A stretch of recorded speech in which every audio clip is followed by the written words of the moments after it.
Real World Publishing presents Welcome to Earth, a guide for humanity. How to change our world in 1 year. Written and read for you by Steve O'Connell. Dedicated to the human race.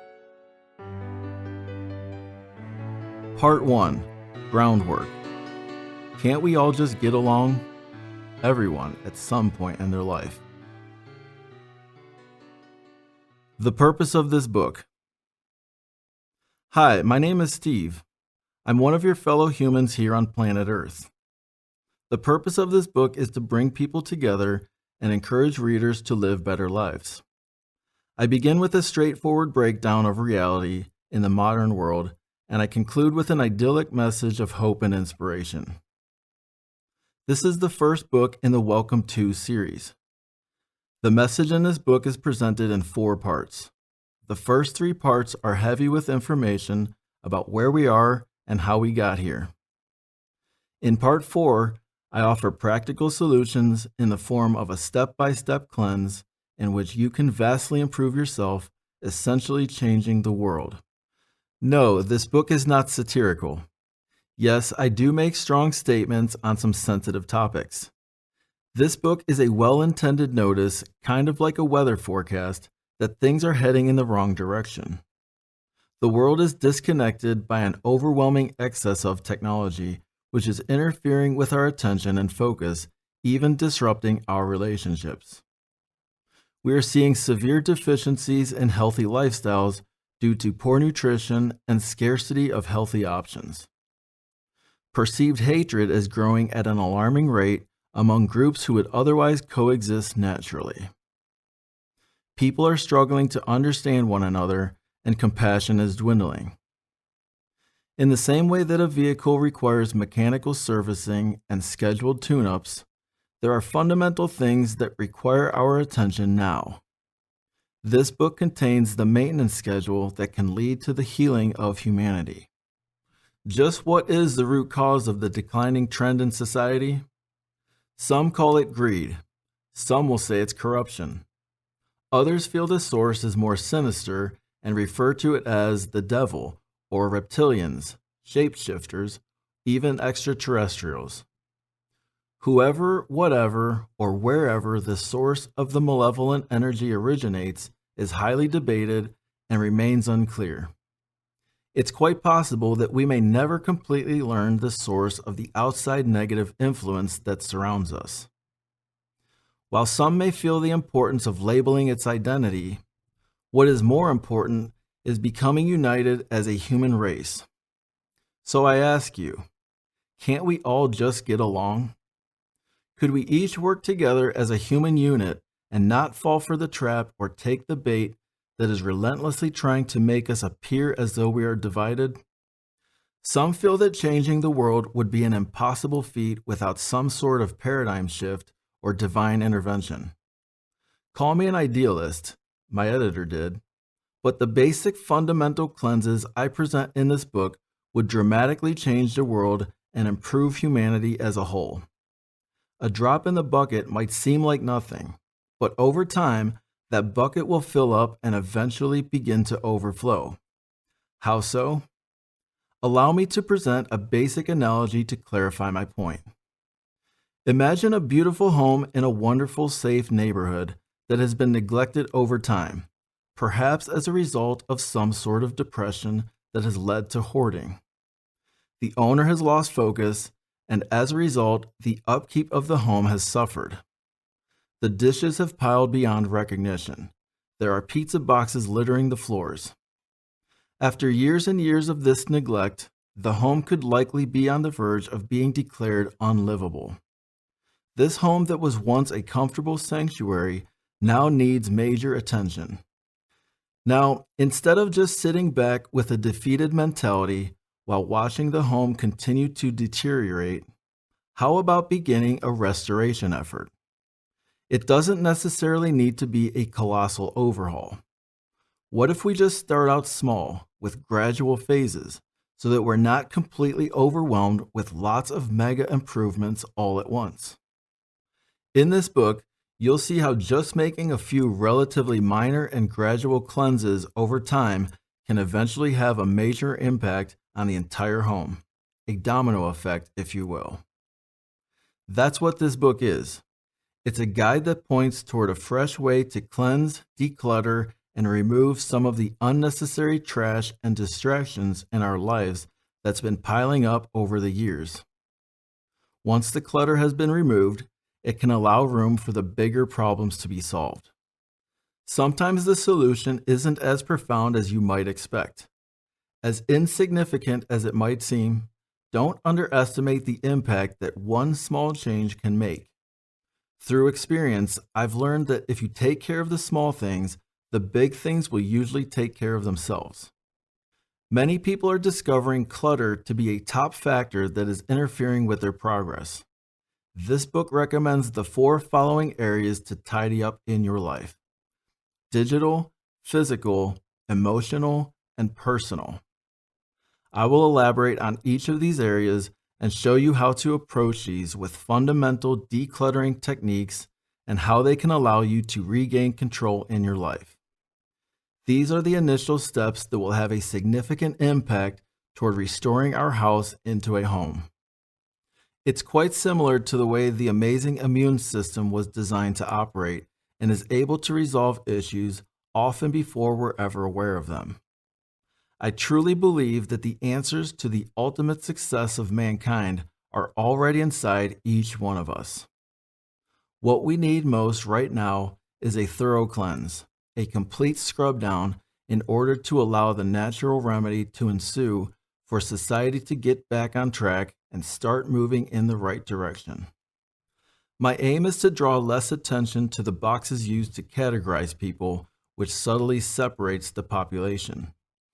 I want to make it crystal clear that this is not intended to deny anyone their unique individuality. Not at all. Rather, this is meant to promote societal unity and cooperation by advocating the beauty in viewing one another as fellow human beings, a family. Subconsciously, I've spent a good portion of my life collecting observations of silly human shenanigans which I roll my eyes at. Then, I just continue along with my day. But the accumulation of these observations has been nagging at me, especially recently. I've always had a strong desire to make some kind of difference in the world and leave it better than the way I found it. I keep thinking, I am only one person. What could I possibly do to make any significant impact? This is exactly why I decided to share these observations with you. By no means as an insult, but as a, hey, I noticed one of our tires has an air leak, and we're about to get on the highway. Maybe we should do something about it, like now.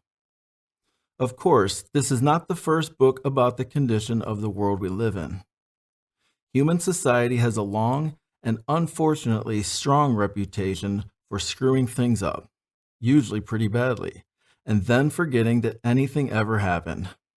Foolish humans. Also, there are tons of inspirational and motivational online sites and social media pages with seemingly endless content. Free Hugs Project, Prince EA, and John Tesh, just to name a few of my favorites. These focus on promoting hope and positive change in our communities and in the world. It just goes to show that this topic is near and dear to a lot of people. It seems these days that people are constantly looking for new ways to improve themselves mentally, physically, and emotionally. They are also hoping to see the entire world improve. I am one of those people. Stories with happy endings seem to be highly popular. So why does it seem like things continue to decline rather than improve? The well-known influential comedian George Carlin shared his profound observations on the overall decay in humanity. He brought a considerable amount of attention to it by sharing his strong social, political, and religious criticisms. I've observed many things that give credibility to his comments regarding humanity and how far off track we've become as a society. There is just one major difference between him and me. That one difference is, I still have hope. The fact that we are still here means that maybe, just maybe, there is a possibility that things can be turned around. That is why I decided to write this message, to draw attention toward our potential, our feasible prosperity as a whole, and the imminent success of humankind. And if we actually are a lost cause and I happen to be wrong, then so be it. At least I put in some effort to try to help ourselves. Thank you, George, for breaking reality down so logically and humorously. I've always enjoyed your point of view. Let's be real. The default way of human life, the way humans are being conditioned to think and function from a very young age, has been going on for, well, longer than an amount of time than we can all agree on. The goal of this book is to encourage you to think outside the standard path that has been laid out for us. It is written with the hope of inspiring you to ask more questions, the deep questions about life, and empowering you to think for yourself. I dive into sensitive topics like government, politics, and even a hint of religion and spirituality. I want to make it very clear that I do not present one-sided viewpoints, meaning I do not belong to or align with any one single political party or religious denominational group.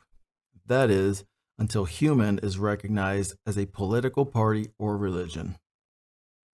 While I respect and cooperate with governmental structure, I must say the solutions for today's societal issues go far beyond any one particular party to truly solve them. Also, although you may perceive the flavor of certain religious views due to the influence of my upbringing, I do hold firm values of being a high-quality, respectable, and honorable individual. However, my personally held beliefs have not settled on any one specific set of guidelines based on a particular deity or code, as my values continue to evolve over the course of my life. This book will challenge the way that you think. If you are really into politics and take side with a political party, this book could strike a nerve. If you are really into religion and devoted to a particular set of rules, standards, or guidebook, you may be turned off from certain things in this book.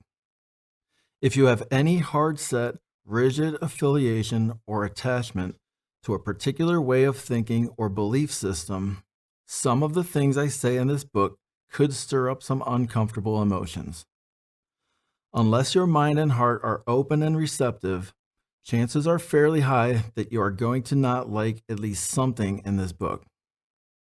I'm about as dead center, middle of the road as you'll find when it comes to political and religious beliefs. The essence of my soul exudes understanding of one another, patience, balance, empathy, and love. I'm not a proponent of focusing attention on problems. That is, unless I also have some constructive ideas to offer. You have my promise that I will lay the groundwork as necessary. Then I will wrap up with hopeful and inspiring solutions that we need and can achieve. As I mentioned earlier, I am writing this book because I believe it has real value for the general population. I'm hoping to present it clearly and effectively to inspire and motivate people to improve their lives. No matter where anyone is on their journey, I would love to see the people around me improve their life. I'd love everyone around you to improve their life too. This book started out as a simple compilation of my thoughts and observations of the modern world, a journal. My entries naturally progressed into an interrogative theme asking, what do we do now? I eventually began to realize that the purpose of my writing was not simply to document my findings. The purpose of my writing was to find solutions. While the content in this book may fit in the philosophy or social sciences sections, I've decided it would be more accurate and suitable to place it in the personal growth section. And that is its home now, where it truly belongs. Why? Because at the end of this book, I offer solutions in the form of a complete cleanse for what we can each do individually. I break it up into several phases to help rid ourselves of the many things that are restricting our growth, not only as individuals, but also as a whole society.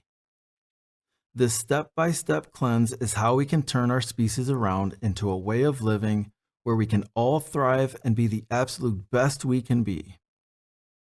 I believe you will find my take on humanity intriguing and compelling, with a solution that all of us can enjoy and love. I'm guessing some readers might be hoping for profoundly fantastic, bombshell solutions for how we can obtain world peace and harmony for all mankind. Unfortunately, while I do believe this is possible, we're not quite there yet. The suggestions I offer in this book are not overly sophisticated or earth-shattering. They are very simple, basic things we can each do to begin forming a solid foundation on which we can build. An infant doesn't go from rolling over to sitting up to crawling to grabbing onto furniture to walking to running in just a week. Same with us. We are barely at the point of sitting up. Before we can move forward, we must first master the basics. This book provides the blueprint to help us get started in the right direction. I love the concept that if each one of us picks up one piece of trash, we can easily remove around 8 billion pieces of trash. Our house has become an overwhelming mess. We are in dire need of a thorough cleanup to restore our home. Let's begin by vastly reducing distractions around us so we will be able to start communicating more effectively. Once humans are able to have meaningful conversations, namely by listening to the other person, then we will be able to progress toward more substantial solutions. My purpose is to show how to achieve these small things first. I'm willing to give it a shot. My question to you is, are you willing to give it a shot too? At one point in my life, I was severely overweight and had the opportunity to work with a personal fitness trainer. The first thing my trainer asked was about my short and long-term goals. I told him I wanted to bulk up and that I wanted to look like The Rock. He chuckled and said to me, "Sure, I can help you get there, but first I need to get you lean. We will have something to build upon once you've slimmed down to a proper size." I felt discouraged because I wanted to lift weights and bulk up right away, but I trusted his expertise and was able to begrudgingly admit that I wasn't there yet. Similarly, humans are not ready for any grand solutions quite yet. Like an infant, we as a society seem to have lost the ability of simply sitting up. And that's okay. We have to start somewhere. The good thing is that we are starting. That's what's truly important. Topics of the day. In my interactions with people lately, I've noticed a trend in the topics of conversation. Have you noticed it too? Often enough, it seems they tend to shift in a direction that causes tension, frustration, anxiety, and yes, sometimes even anger. These topics can be anything ranging from conspiracy theories to current events to governmental and societal issues. You name it. When I absorb these conversations, which can sometimes become unsettling and downright disturbing, I have a unique ability to process the reality around us. Allow me to offer you a quick glimpse into my thought process. I like to imagine a cute little friendly alien sightseer who has come to visit our human civilization. Let's call him Marty. Imagine with me, if you will, Marty's spaceship arrives at quite an inopportune time during downtown rush hour traffic. As he descends from the high-tech space vessel, he sees two individuals in the middle of the street hurling threats at each other in a heated exchange of road rage. Marty's presence catches everyone off guard. Everyone freezes, stops, and stares. When Marty observes this less than flattering human moment of weakness, he is overcome with bewilderment. He comes over and stands next to me with a confused expression. I, like most of us, am torn between two options: get involved to help the situation, or simply butt out and mind my own business, then continue with my day. Although I am merely an indifferent onlooker, I realize that this undignified human interaction could be perceived as a reflection on me. Subconsciously, my shoulders begin to drop and my face slightly winces. Then I slowly lean over to Marty and sheepishly, almost sarcastically mutter under my breath, "Welcome to Earth."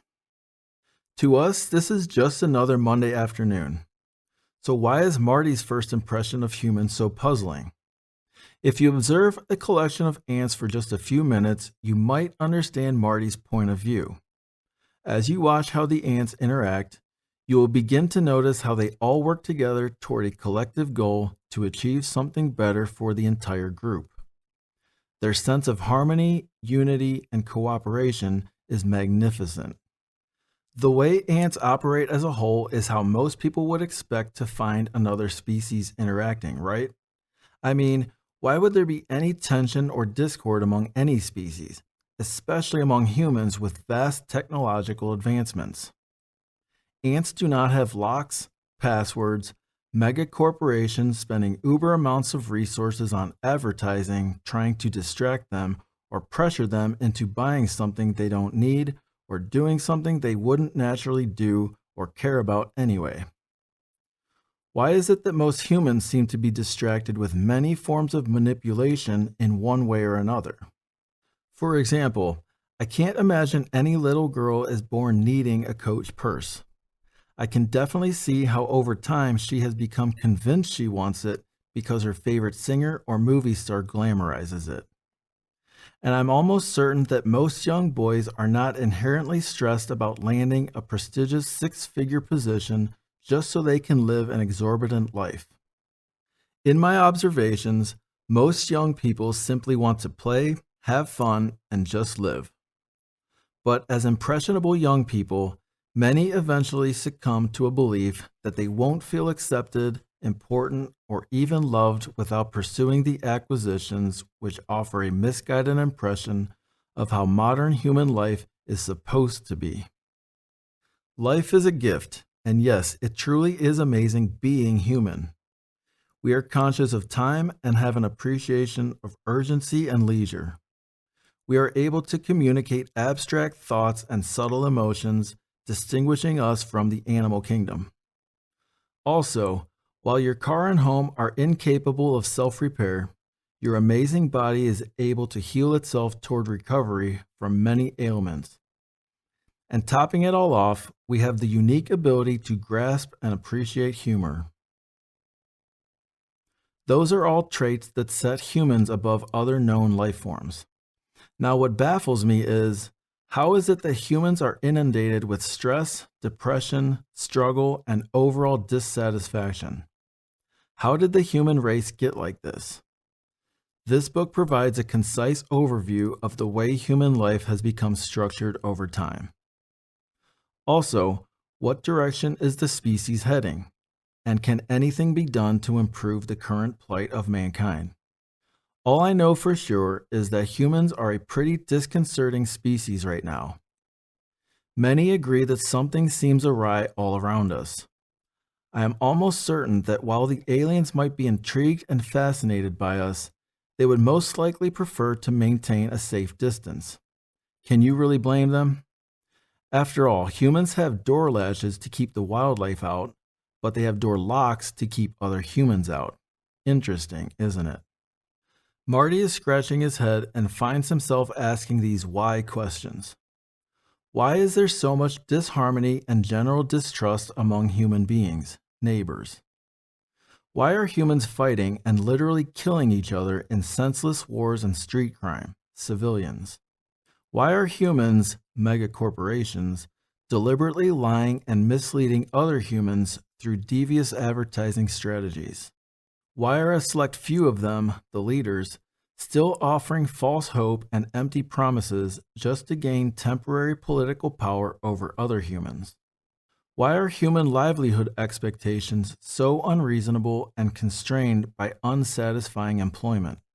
Why are some humans seeking to gain an unfair advantage over other humans through overbearing taxes and pure greed? Why do some humans seek lavish monetary profits through promotion of unhealthy, addictive, and harmful foods? Why do they seek even more gains through selling cures that are developed in a laboratory? Why do some humans improperly define concepts that are misleading, like health care, when they are actually talking about sick care? Did you feel a shift of consciousness while listening to Marty's why questions?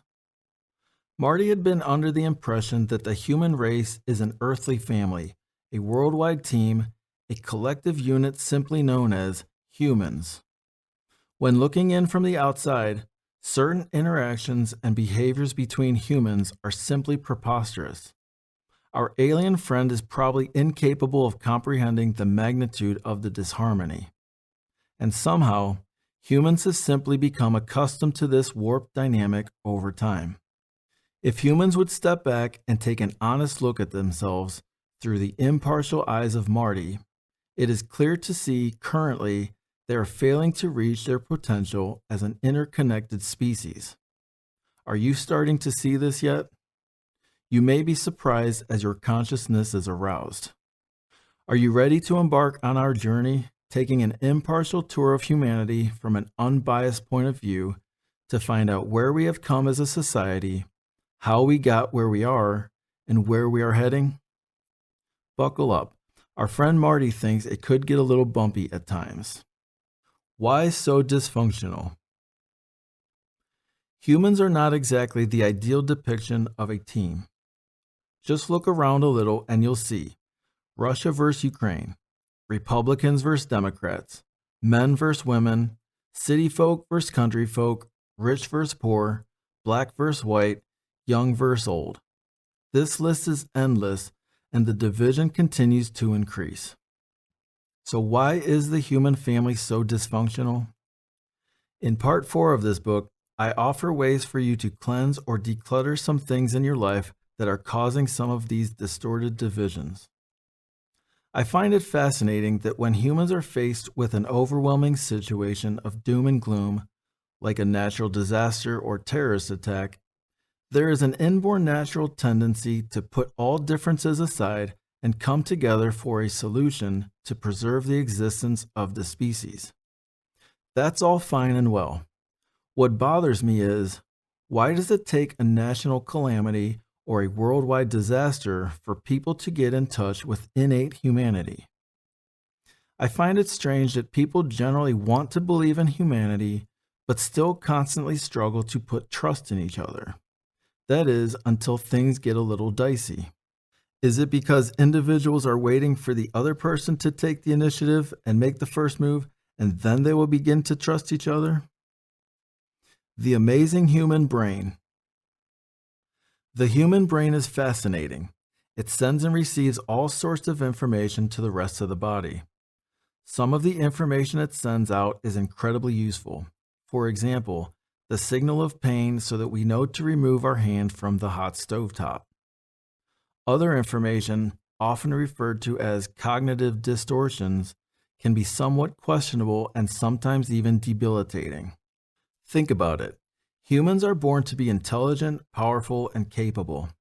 However, many are aware of the overwhelming limitations, better known as distractions, which lead humans to believe they are stuck in a system that is not designed for their overall well-being. Humans collectively are not doomed victims by any means.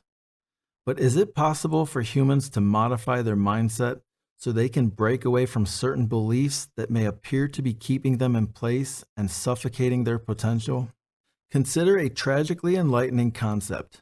Some may find it a little disturbing. I assure you of its pertinence to this book's message. It's called elephant chaining.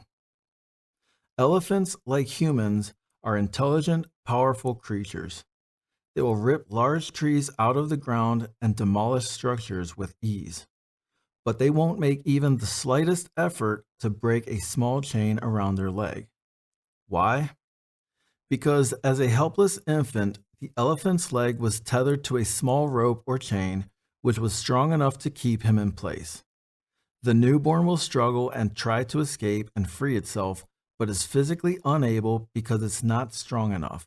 Not yet.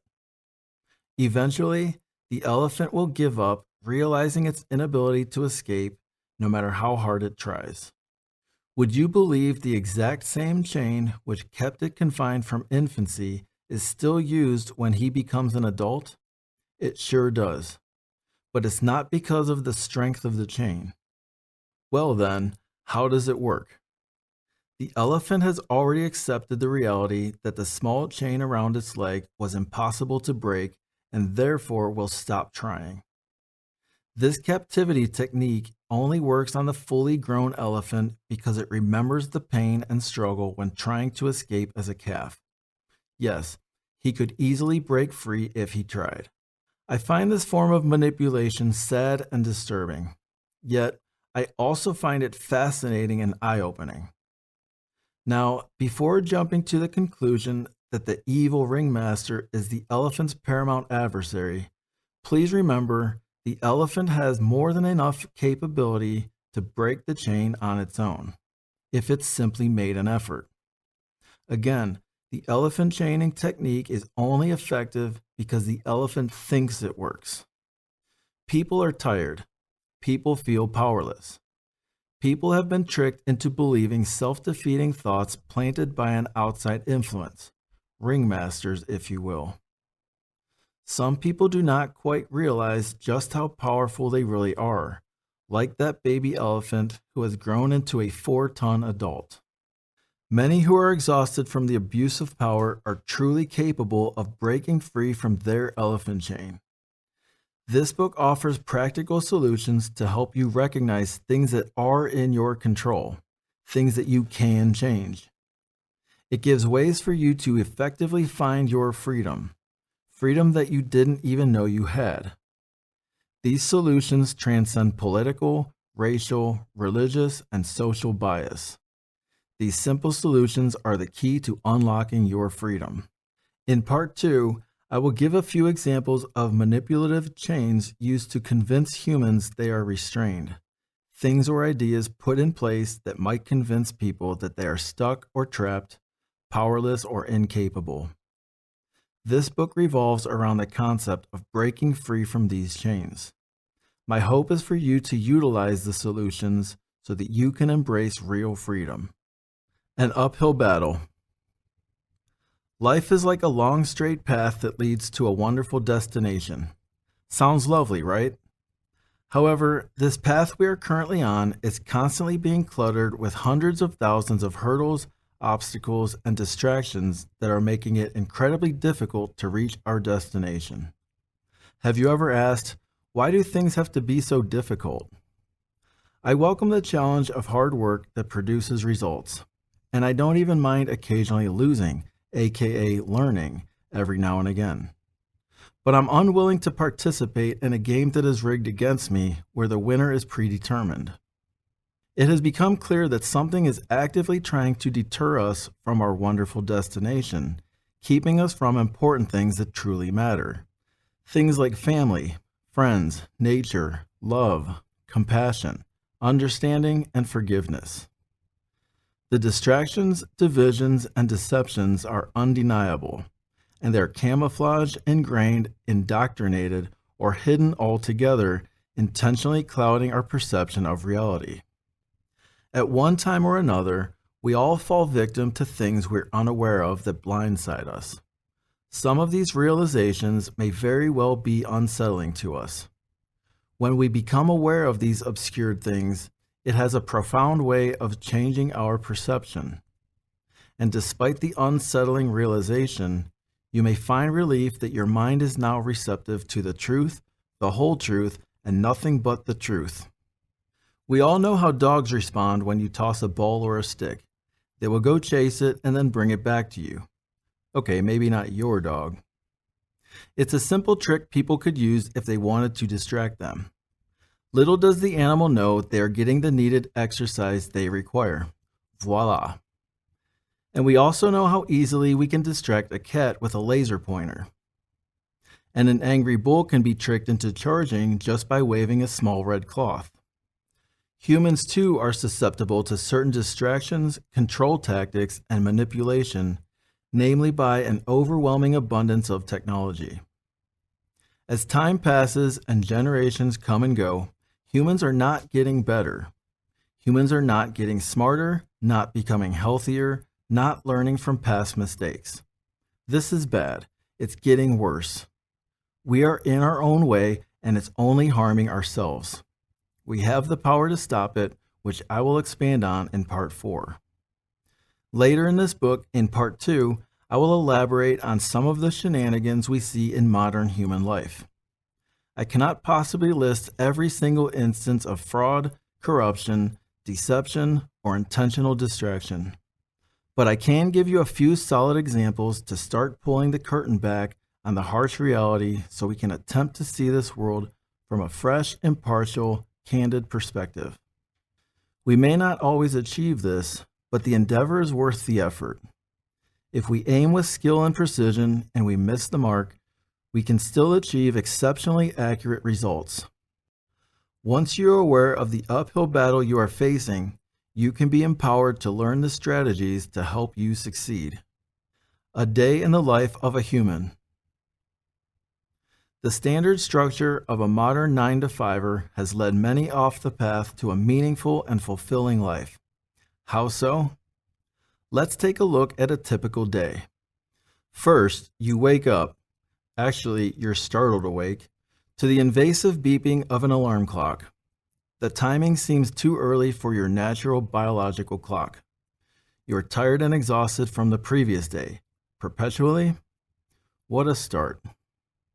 Next, it's time for you to stretch, exercise, and eat something healthy.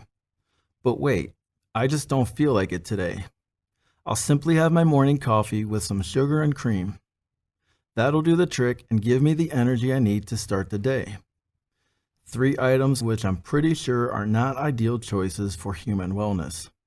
And just like that, you've already decided against taking the proper time to make yourself a healthy meal to start your day. Instead, you'll just quickly microwave something or heat up a frozen pastry or toaster item, not real food.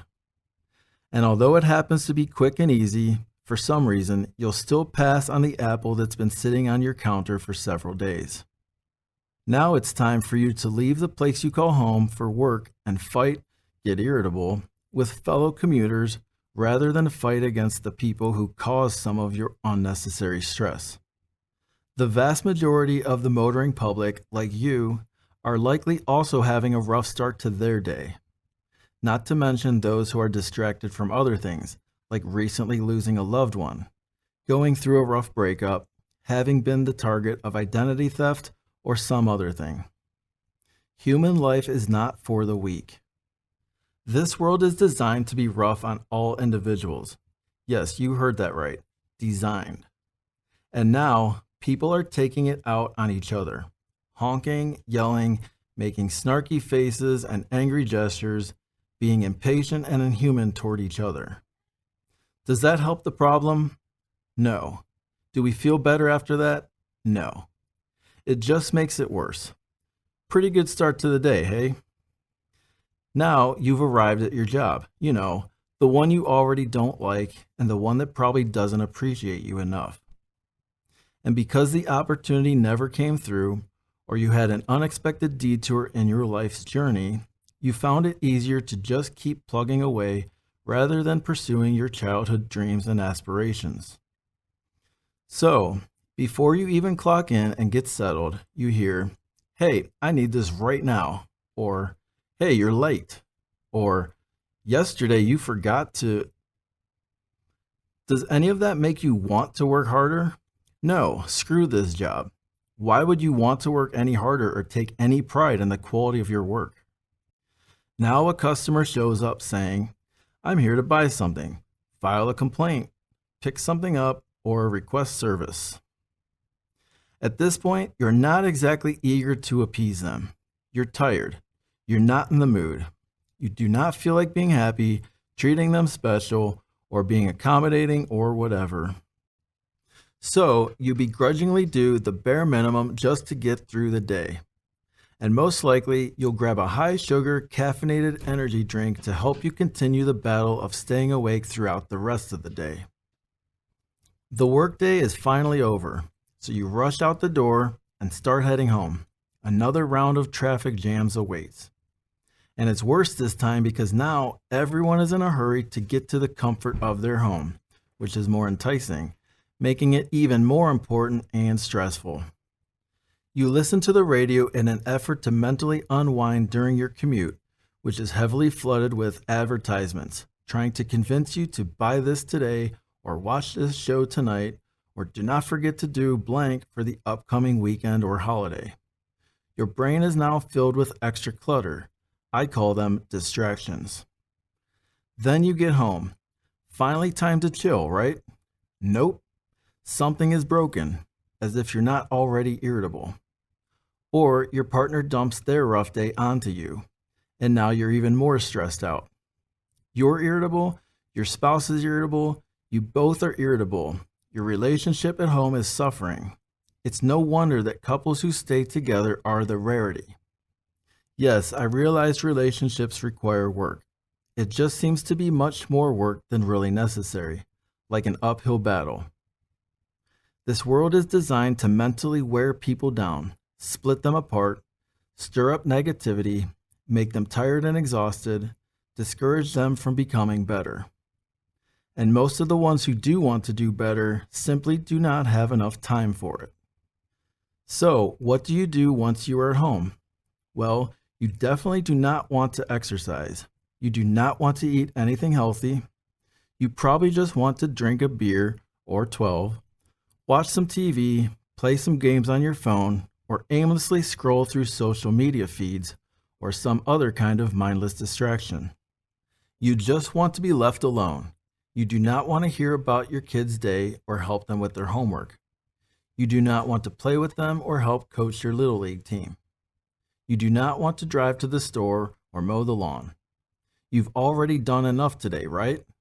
Besides, you don't really even have enough money to get or do any of the things you actually desire.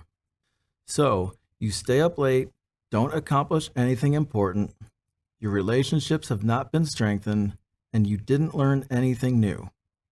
So you just go to sleep and hope that tomorrow will be better. Fat chance. And that's it. That is your typical human day in this modern world. Poor diet, inadequate amount of exercise, the majority of your time spent on people and things that you do not love. What a miserable existence. Sadly, this day I just described is pretty accurate for many humans. One person might ask, is this all there is? Does life get any better than this?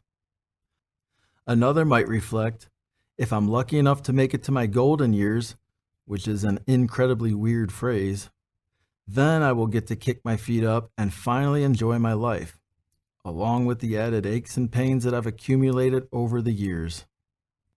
Every day, the commercials on TV, the pop-up ads on our computers, the sponsored ads on our phones, the billboards on the highway, the advertisements on the radio, ads on our apps are constantly bombarding humans. How much commercialism is in our face constantly? According to Forbes, digital marketing experts estimate that most Americans are exposed to around 4,000 to 10,000 ads each day. That's a lot of pressure put on people to do what someone else wants us to do, and it bombards us daily. Life can be exhausting. Thankfully, we can lessen the effects of this stressful lifestyle by making a conscious effort to cleanse ourselves from an overwhelming digital influence. Similarities between life and Little League. I heard an eye-opening story about a 13-year-old Little League baseball player. One time he was batting and got walked, so he moseys over to first base. After making it to first base, the catcher stares him down almost as if to dare him to steal second base. So the runner sprints to second base as the catcher hastily hurls the ball into the outfield. Now the runner's heading for third base as the fielders overthrow the ball once again. He heads for home. There's a cloud of dust with a play at the plate. Everyone looks for the umpire's call, and he informs them it was only ball 3. There's something profound to be learned from this lighthearted story. The reality is, Although it's just an odd, funny story about a kid playing baseball, the most boneheaded player on the field, struggling to be tactful here, was controlling the entire game at that moment. Everyone on the field responded to his actions, even though he was completely wrong. And might I respectfully add, dumb? It's nice to know that it all got sorted out in the end, but the fact that it even happened in the first place is just a tiny bit frightening. What would you have done in that situation? Would you just keep playing and waste everyone's time by recklessly throwing the ball around because some idiot, according to the version I heard, thought he knew what was going on? That's pretty much what's going on in the world today. A few of the people are very aware and clearly see what's going on in the world around them, the pitcher and the catcher. Then there are other people who are kind of paying attention and have a general handle on the current situation, the infielders.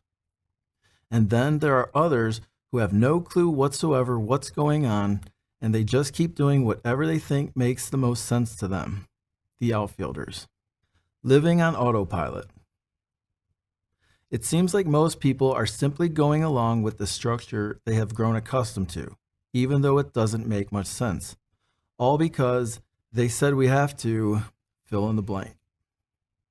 For example, pay this amount of taxes, work this many hours each week, root for this sports team, post on this social media, drink this soda or eat this burger, vote for this candidate, pray for this group, go to school for this many years, and then supplement it with college for another this many years.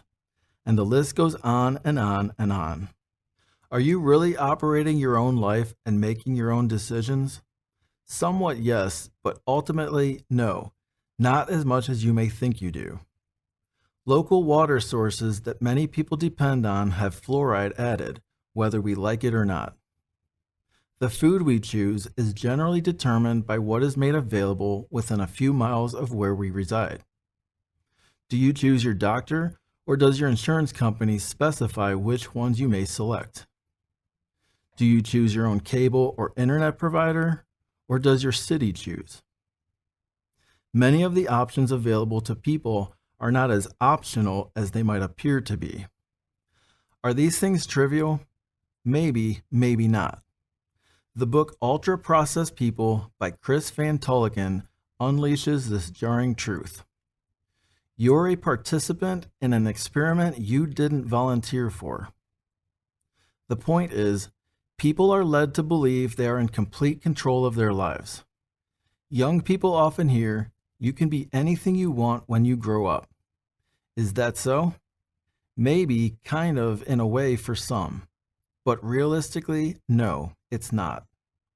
Good news, there are several steps you can take that can leverage things back into your control. You can greatly reduce your dependence on medical treatment if you prioritize your health. By limiting your technological intake, you can free yourself from excessive reliance on digital services. These might seem like small things, but over time, they can become life-changing.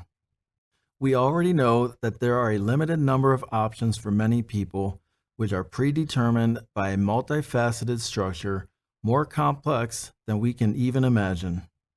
The majority generally figure out the least painful path to undertake in life. But that's not real living.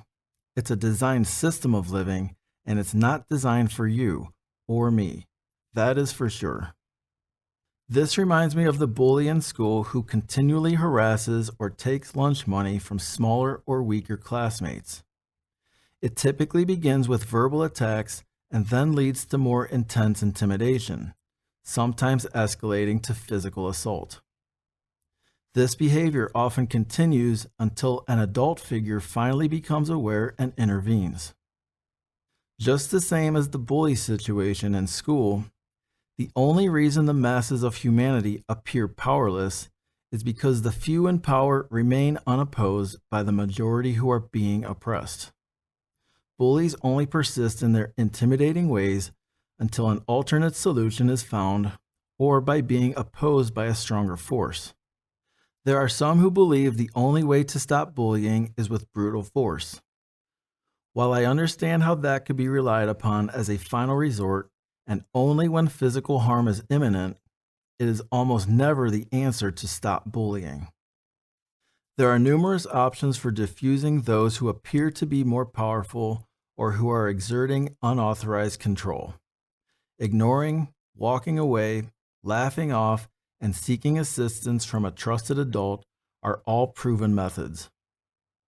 When these preliminary attempts are unsuccessful, the bullying usually continues or likely even gets worse.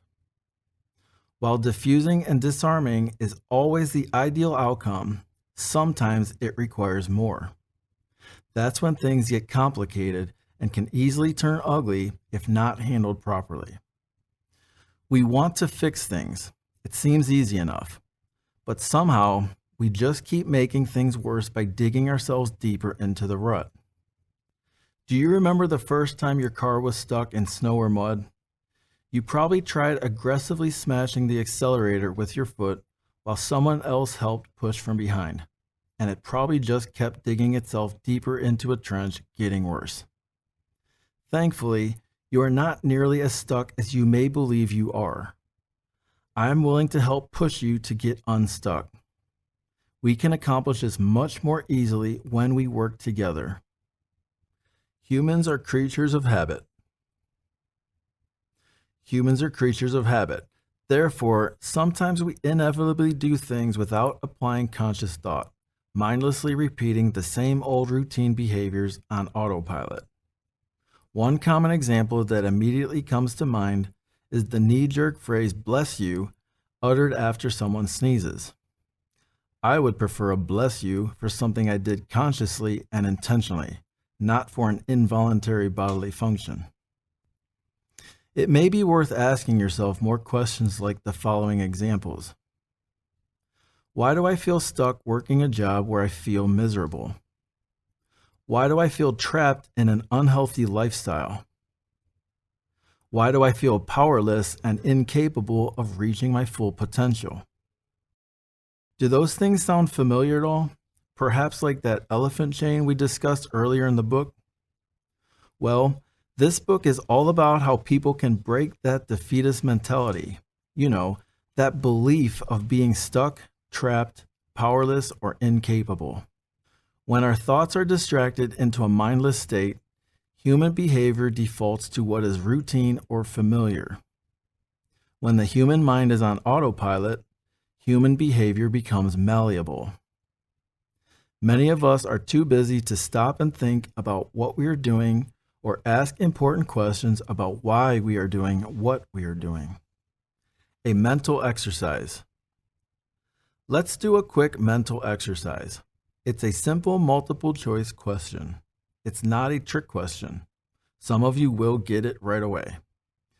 What form of government does the United States have? A, monarchy, B, communism, C, democracy, D, other. Do you have your answer? Great. Now let's change the subject for a moment. The Pledge of Allegiance. Let's take a moment to talk about the Pledge of Allegiance. Have you ever stopped and actually thought about what the Pledge of Allegiance means and what purpose it serves? Let's break it down with a quick review. I pledge. I promise, vow, commit. Allegiance. Heartfelt loyalty. To the flag of. To the emblem which represents. The United States of America. The nation as a whole. And to the republic and to the organizational structure for which it stands, for the values that it holds to. One nation, a single unified country, under God, in recognition of a divine being, indivisible, unable to be separated or divided, with liberty, with freedom from oppressive restrictions, and justice and fair treatment for all, for every citizen. Did anything stand out to you when reviewing it? Yes? No? Not really? Here's what stands out to me. Nowhere in the pledge does it say that this nation is a democracy. Why? Because it's not a pure democracy. The pledge does, however, mention that the United States is a republic. That means the political decisions are made by the ones who represent the citizens. Those representatives do not always go along with the popular vote of the citizens. While the two forms of government are symbiotic, they are definitely not interchangeable. Isn't it interesting how young people are taught that America is simply a democratic nation? You may have recently come across the video of the different news outlets that are quoted saying, "This is extremely dangerous to our democracy." This obscure concept would be far less confusing if it were presented more clearly. Back to the mental exercise. So, back to our little quiz.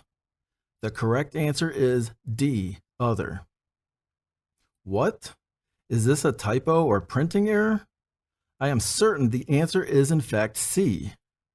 The government of the United States of America is in fact a federal representative democratic republic. Here is a direct excerpt from Our American Government, which describes the dynamic function of the United States. The United States, under its Constitution, is a federal representative democratic republic, an indivisible union of 50 sovereign states. With the exception of town meetings, a form of pure democracy, we have at the local, state, and national levels a government which is federal because power is shared among these three levels, democratic because the people govern themselves and have the means to control the government, and republic because the people choose elected delegates by free and secret ballot. What this is saying is a democratic method is used to elect representatives of the citizens. Those representatives are relied on to make decisions on their behalf. In a true democracy, representatives would not be necessary. And because it is a democratic republic, the chosen representatives determine what is best for the whole. Hence, the United States is not a pure democracy as many are led to believe. Splitting hairs? I can see why some may think so. Again, my hope is to clarify widely accepted misleading concepts. This is simply another example of how the human brain can easily accept a way of thinking that is not completely accurate. A simple way to illustrate this would be a family where the parents are requesting their children's input before deciding where to go on vacation. Do you kids want to go camping or to the beach? A couple of the kids say beach. The other siblings say camping. Will any of the kids get what they want? Of course. But remember, only two options were offered, which gives the appearance that the kids get to make their own choice. And out of those two options, the decision is ultimately up to the parents. That's how a democratic republic works. Back to the Pledge of Allegiance. Let's continue on the topic of the Pledge of Allegiance. Every morning, school children are required to chant in unison, whether they are aware of the meaning or not, in a monotone voice, a commitment to our leaders, actually to a flag. You could say religiously, almost as a form of worship. This daily practice somewhat reminds me of the book 1984 by George Orwell. In that book, he mentions three specific abuses of authority: deleting history, controlling people with the thought police, and indoctrination by Big Brother. His fictional account quite accurately depicts these in today's modern world as being the standard way of life. This is deep. How do you remedy this heavily entrenched way of thinking, especially when the control appears to be stronger than the general population can handle? And the Pledge of Allegiance is just one example of this kind of indoctrination into our youth. What second or third grader actually knows what a republic is and how it operates? and yet most of us are taught to recite it anyway. Young people in their impressionable mental and emotional state can easily form a subconscious fondness, a personal bond with their government. Seems quite effective, doesn't it? That leads me to wonder, why don't humans pledge their allegiance to other substantial things on a daily basis? I don't wake up every morning and recite my marriage vows to my wife. That would be absurd and a little creepy. And yes, I regularly reassure her of my affection and commitment to her. But reciting it on a daily basis seems a little nuts, don't you think? Consider a new kind of commitment or pledge in a manner of speaking. A new pledge. I would like to propose a new pledge, not literally, but just something different for you to ponder and reflect on to start off your day. How about pledging your allegiance to your health, to each other, to living a more productive life, to humanity, to the success and well-being of all mankind? Why stop with your own country? What about your human family in China, Brazil, the Netherlands, Indonesia, Guatemala, Canada, everyone, everywhere? I pledge my loyalty to my entire human family. This type of pledge is designed to erase divisions. It is meant to promote the unity, support, health, and well-being of all humanity. I am willing to adopt this model, and I invite and encourage you to join me. This is how we change the world. The way the human brain functions and operates is incredibly amazing, how it can often feed off the bait so easily. Consider this new cognitive approach. Why America? Because that's where I was born? Yeah, I definitely like it here, and I actively take part in advancing this country's values and ambitions. But it wasn't exactly a conscious decision of loyalty that I made as an individual. I like making well-educated and informed decisions regarding commitments of my personal allegiance. In fact, I'd like to reserve my decision-making for when my brain would be more developed. Marty is now beginning to see how the structure of human society has been laid out. Things are now starting to make sense. Part 2. Shenanigans. The more you look around, the more you realize something is wrong here. George Carlin. A friendly heads up. This section of the book contains the most sensitive content. You may very well be one who is already aware of the perplexing things going on behind the scenes in this world we live in. I'd like to remind readers that dwelling on the following topics is generally ill-advised. In fact, while writing this section, I felt noticeably more stressed and agitated than I typically do. My apologies to those around me. But I pushed myself along so I could prepare it for those who might benefit from a small sample of the reality around us. Again, it's nearly impossible for me to list every single instance of fraud, corruption, deception, or intentional distraction. But here are a few examples that I hope will allow you to clearly see the battle we are facing. Recognition of these challenges facilitates our ability to learn strategies to overcome them. Athlete and celebrity worship. Like most humans, I enjoy different forms of entertainment like music, movies, and sports. I wonder, though, how have humans come to the point where entertainers are idolized as if they are real heroes? They are glorified on gigantic posters hanging in theaters, malls, and arenas, with big names stitched on overpriced jerseys. Their salaries are astronomically unbalanced considering they are merely performers. Sure, these talented humans are fantastic and impressive, but worthy of deification? Meanwhile, individuals who actually risk their lives for other humans are not nearly as highly regarded. They don't get their names in big flashy lights, no funny TV commercials selling insurance, no multi-year mega value contract worthy of making national headlines. How has this become a thing? I'd like to illustrate the scope of this perception with an illustration that Marty might be able to relate to. Let's say your favorite entertainer earned $250,000 last year. That's a completely acceptable amount of money for nearly anyone to live on and provide for their family in most regions today. However, no one would be overly concerned about their whereabouts, their favorite meal, or their pet's name. Yes, they worked hard. Their performance was great. And how about we talk about the contract extension your trash collector signed this week? He or she should be making the really big bucks. And what about the underappreciated nurse who gets abused while working long hours on the night shift? Where is her big endorsement from Nike or hilarious State Farm insurance commercial? Oh yeah, that goes against the script where humans have been trained and conditioned to worship non-essential professions.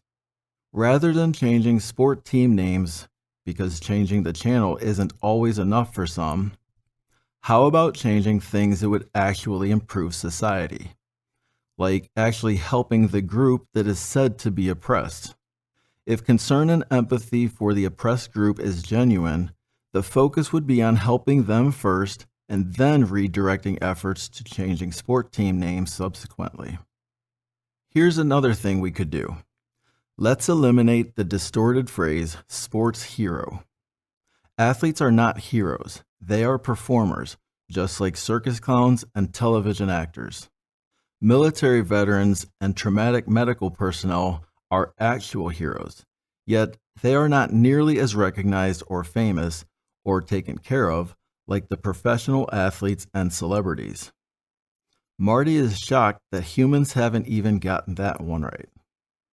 Another fun mental exercise. Can you name the NFL player on the Buffalo Bills who suffered cardiac arrest on January 2nd, 2023? If you said Damar Hamlin, you are absolutely correct. Now, what about the athletic trainer who performed CPR on the playing field and saved his life? Can you name that person? If you said Denny Kellington, you are again absolutely correct. Did you actually know or at least recognize the health professional's name? Or did you have to go look it up? Marty just interrupted and asked me, what's a Buffalo Bill? Maybe you've heard of him once or twice, but his name has essentially had little to no impact on the general public. There were many signs saying, "Pray for Damar," yet very few that said, "Thank God for Denny."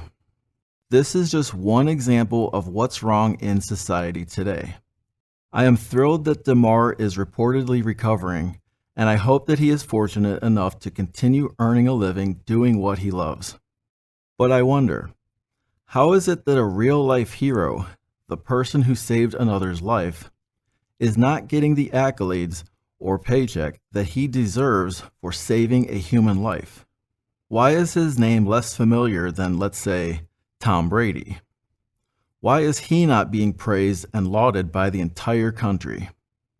Where is his multi-million-dollar contract? If I ever happen to find myself in a medical predicament, I sure hope Denny is nearby and not Tom or Damar. Nothing personal. It just goes to show that human brains are so easily deceived into acknowledging, recognizing, and dare I say glorifying the wrong people and things. I get it. That's just how entertainment works today. Humans are easily distracted by what is currently most visible. For example, Emmitt Smith isn't exactly the #1 focus of stardom this week. So yeah, maybe that might be how things are. But I challenge all of us to adjust that skewed way of thinking. Sanitation workers and nurses. This has to be said. No one should be earning more money than the people who collect our trash each week. Water treatment workers should be a close second. I do not say this by any means to minimize the importance of, let's say, a neurosurgeon. In support of my bold statement, consider how effective a surgical procedure would be without the services of proper waste removal. Now, don't get me wrong. I definitely know our athletes, musicians, and all entertainers are extremely talented and special. And yes, they do deserve to be paid exceptionally well for their abilities and hard work. That being said, it should not be more than the trash collectors are paid. Imagine a world without sports. Like when the Major League Baseball players went on strike in 1994 to 95. Or a world without television programs to entertain us, like roughly 100 years ago before it was even invented. What could we do? We could not possibly live like that, could we?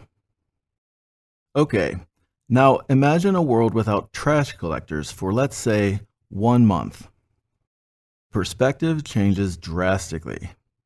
And let's take it a step further. A month without medical professionals, teachers, janitors, farmers, or meal preparers. I can keep listing people who drastically affect our well-being and quality of life more than the ones making the avalanche loads of money. Again, I am not saying do not pay the celebrities well. I am only saying they should not be making more money than the people we depend on to make our lives better. Here's a quick example off the top of my head for a way to balance annual salaries of professions based on their relevance to society. Trash collector, $1.8 million. Water treatment worker, $1.5 million. Nurse, $1.3 million. Police officer, $1.2 million. Doctor, $1.1 million. Teacher, $800,000. Truck driver, $750,000. Cook, $500,000. Athlete, actor, musician, $300,000. Okay, I'm ready for it. Let me know how far off my proposition is and how there's not enough money in the entire world to balance it that way. That's a fair debating point. At least, let's visit this topic and start making sense of it so we can achieve a better balance. My point is, there is clearly an extreme imbalance, and there has to be a better way of doing it for a more reasonable and better functioning system. Before continuing, I want to revisit a topic I touched on earlier. Let's go ahead and see what Damar Hamlin's salary looks like in comparison to the gentleman who saved his life. What was that guy's name again? Exactly. Damar Hamlin, $910,000 a year. Footnote. Oddly enough, Damar is on the low end of the pay scale when compared to higher profile athletes. Back to the paragraph. Qualified to entertain audiences. Denny Kellington, $75,000 a year. Qualified to save lives. Do those numbers add up to you? They sure don't make sense to me. Denny Kellington could work 50 years of his life and he would bring in a whopping $3.75 million over his entire career as an athletic trainer in the NFL. And he holds responsibility for the health and well-being of the performers. As I try explaining all of this to Marty the best I logically can, he simply stares back at me with a blank look on his face. I feel for him. Don't get me wrong. I do not believe in simply taking from the rich and giving to the poor. I believe in redefining the values that are placed on specific productive tasks indicative of their proper worth. I strongly believe in the adage, if you don't work, you don't eat, with certain reasonable exceptions, of course. I am simply saying that there's definitely an imbalance and also a likely way to level the playing field so that all can thrive. The key word in this entire book is balance. No one loses that way. In other words, we can all win. Help our veterans. While driving down the highway one day, I saw an advertisement saying something along the lines of, "Please give money to help take care of our veterans." What? Now, I am totally in favor of supporting the men and women who make sacrifices for the comforts that we all enjoy every day. But shouldn't the country that they served carry the sole responsibility to ensure their best care possible? Considering the amount of tax dollars collected, shouldn't taking care of their veterans be a top priority?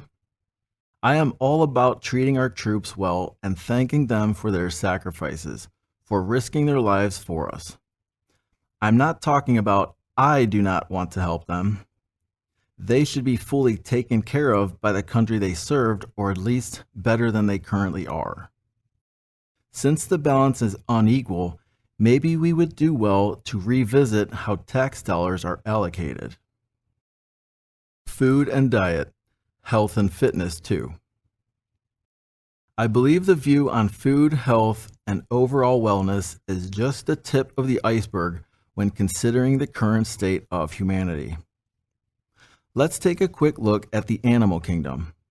Elephants and hippopotamuses. Fat, round-shaped creatures. That's not an insult, that's just their anatomy. And then there are gazelles and cheetahs. Fit, sleek-formed creatures. Again, not a compliment by any means, just an observation of their makeup.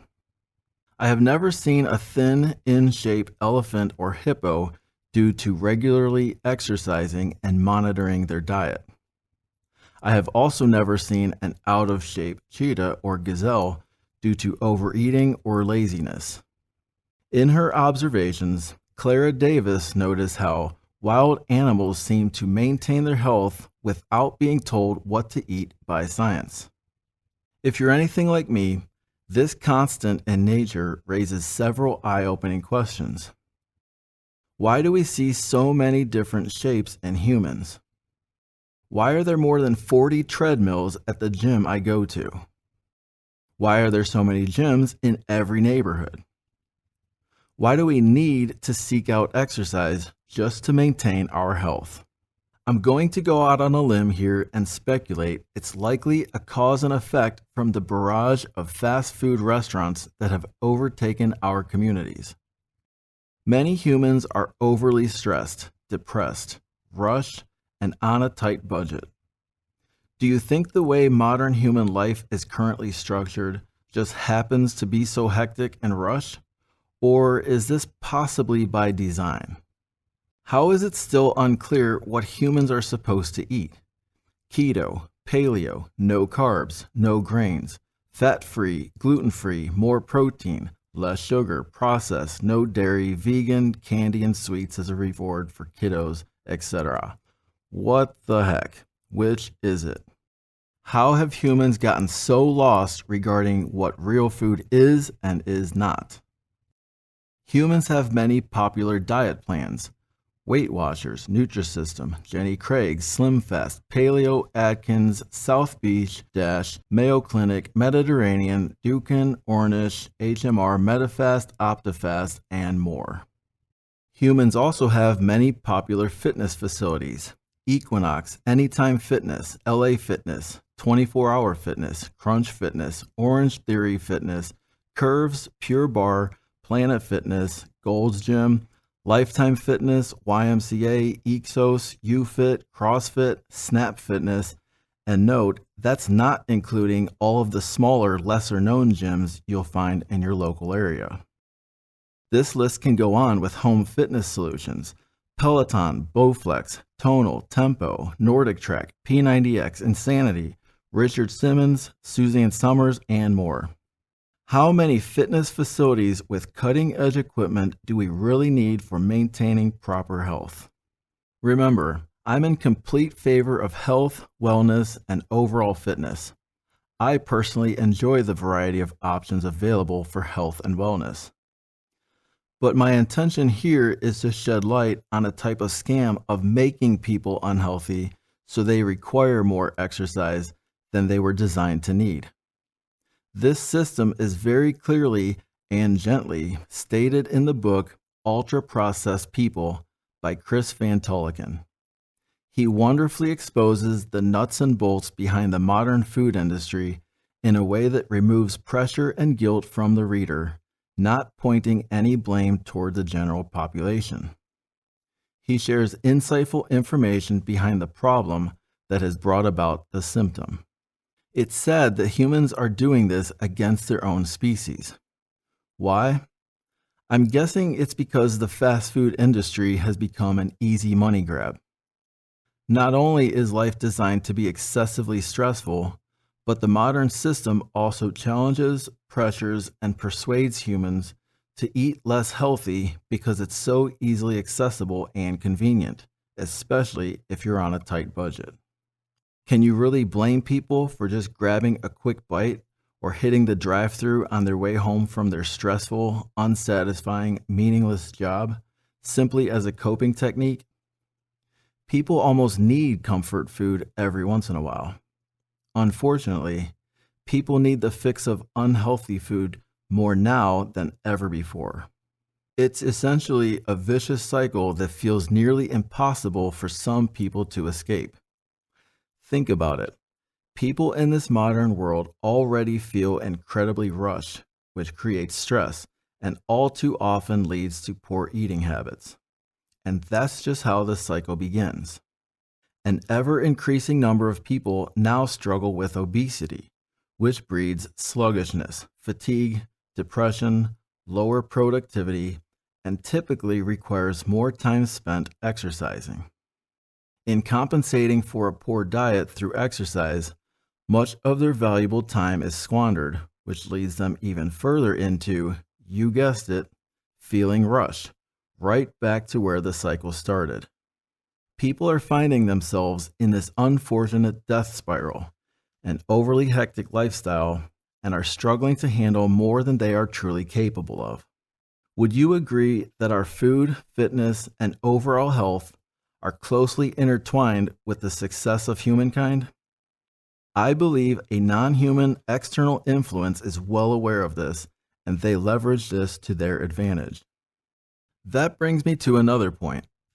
Neighborhoods would be much better off with food gardens rather than perfectly manicured lawns laden with who knows what kind of chemicals. Think about it. If each family grows a designated food or two, and everyone would trade their yield with one another, the entire neighborhood's grocery bill would drastically decrease. I'd wager their doctor appointments, other bills, and prescription medications would diminish too. Sounds like a win to me. Sure, we'd face challenges like preventing theft and vandalism, but I have faith that we will be able to manage ironing out those details. There you have it. Self-sufficiency and healthcare at its finest, and less dependency on how much income you would require from your current employer. Additionally, fewer trucks would be on the road, and drivers would get to spend more time with their families. Why? Because they wouldn't have to bring unnaturally processed foods to your local grocery store, lacking the adequate nutrition your body requires to function optimally. Our alien friend Marty would be pleased to see everyone happy and healthy like this. TV and entertainment. Televisions, tablets, phones, all screens really, have placed humans under a devious spell. People believe they like them, but they are really just tools used to manipulate, sell, misinform, and distract humans from meaningful things, important things.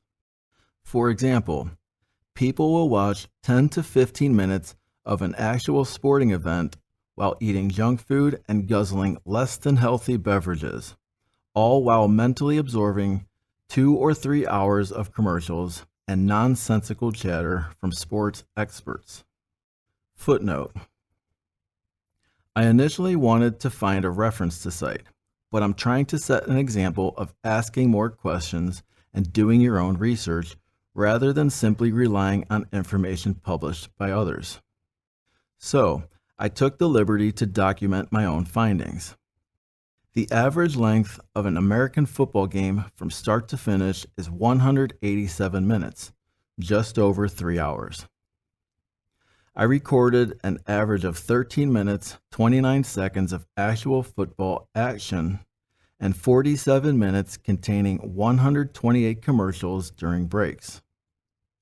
The remaining time was mostly filled with slow motion replays and chit-chat from sport analysts, aka experts. Back to the paragraph. Closely related examples include reality shows, game shows, dramas, sitcoms, and talent competitions. Think about how much time is wasted simply taking in irrelevant content and the plethora of advertisements. Some people choose this over spending quality time with their family or learning how to invest their hard-earned money. Not to worry though, there is a way to wake up, break up, and make up with personal indulgences and chosen forms of relaxation and entertainment. They do, after all, serve a purpose. You will find this in Part 4, Phase 1 of the solution. Different demographics in humanity. Marty the alien is confused. How is it we still struggle with differences in skin color, gender, age, religion, social and financial status, as well as many more that could be added to the list? Let me clarify my stance. I absolutely love the variety within the human species. In fact, I heard it perfectly stated somewhere that variety is the spice of life. Each unique culture makes humanity beautiful. We are not all exactly the same, and that's okay. In fact, it's awesome. What will it take for humans to look straight into the mirror and realize that we are all one family on the same team working together? No matter the extent that someone or something tries to divide, categorize, or separate us, we will always have much more in common, unifying us, than we have differences separating us. The last time I checked, we all bleed red. I'm pretty sure that has not changed. So, why are division and separation so prevalent? Or is someone trying to convince humans to be divided, knowing full well how vulnerable they can be when separated? Government and politics. I'm going to start this section with the notion that most people have been told at some point, if you want to make a difference, you need to vote. Or, if you didn't vote, don't complain. Fence when it comes to dissecting and debating words and grammar, especially in English. It's incredibly complicated and confusing with all the rules that only apply in certain instances. For example, no one is one word, according to the dictionary, and cannot is not two words. Confusing? Exceptions to rules like these certainly require extra brain power from me. Do you see this difference? The word no one is unique in comparison to similar words, someone, anyone, everyone. And yes, this is the proper word, not an informal or slang version of the word. This reinforces how our brains are able to assimilate illogical and somewhat bizarre rules over time. Footnote: the simple explanation being the rule makers do not prefer the two vowels touching in no one. They are fine with the two consonants touching in cannot. I didn't make these rules. Back to the paragraph. While it may appear I am veering way off topic, this is yet another clear example of how things that don't make the most logical sense can still become accepted by the masses as a standardization. That being said, I think it would be important to briefly review the origin of the word politics. The English word politics originated in the mid-15th century based on politica, affairs of the cities, a classic work by Aristotle. Here are a few of the definitions derived from it. A distinctive form of rule whereby people act together through institutionalized procedures to resolve differences. Bernard Crick. Comprises all the activities of cooperation, negotiation, and conflict within and between societies. Adrian Leftwich. The capacity of always choosing at each instant in constantly changing situations, the least harmful, the most useful. Otto von Bismarck. What did you deduce from those definitions? Here is my understanding. Order, organization, and structure. Working together toward an acceptable agreement. Problem solving and solutions. Productively serving the interests of the collective. Generally working together toward conflict resolution. Are you on board with the concept of working together through an organized structure to solve problems in the best interests of the entire group? I know I sure am. But is that how politics operate today? Nope. Politics has evolved into a sort of power-hungry, self-serving circus performance. Again, we have somehow been convinced as a society that real change can only happen at the polls. However, lots of people question the effectiveness and validity of voting. Gore did when Bush won. Hillary did when Trump won. Trump did when Biden won. It's incredibly absurd how Trump had no complaints when he won an election, but took major issue with the integrity of the election process when he lost. If you win, voting is effective. If you lose, they cheated. Logically speaking, if you have a problem with the way you lost, then you likely should take issue with the way you won too. I feel for Marty, who is still struggling to make sense of it all. Society has been fooled into the belief that selecting this politician over that politician is the foremost way to improve things. In reality, it is a game that has been created and has seduced the general population into playing with them and for them. You see, politicians as a whole are all on the same team. While there may be some honest and genuine political candidates, they all too often do not make it into office. And if they do, their leadership does not last very long. Career politicians are known for becoming corrupted over time. The people, the citizens, and their welfare are not the true priority of modern politicians.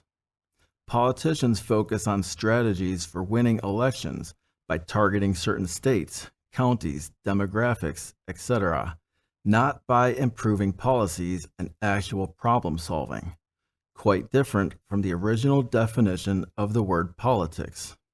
The word politics today leans towards a more schmoozing, car salesy connotation. They have simply mastered the craft of saying the right things to get people to react, the fascinating art of persuasion. While there may be some well-intentioned, honest, and genuine politicians, it is unfortunately clear that any impact they do make is short-lived. Try this. The next time you hear news during an upcoming election, pay close attention and decide for yourself how much of the reporting is on winning the vote, or who is leading in the polls, or my opponent is a bad choice because fill in the blank. In other words, throwing dirt at each other. Conversely, ask yourself how much of the reporting is on actual policies, solutions, or how their administration plans to improve things for the greater good of the people. It's clear that whoever leverages the most money with the right people in their corner and plays the game most skillfully wins the election and takes control. I think most can agree how ridiculous the adult comedy cartoon South Park is, an absolute dumpster fire of absurdity. And even they recognize the ridiculousness in choosing the lesser of two evils for leadership in our nation. Will you be voting for the giant douche or the turd sandwich? South Park, Season 20, Episode 1.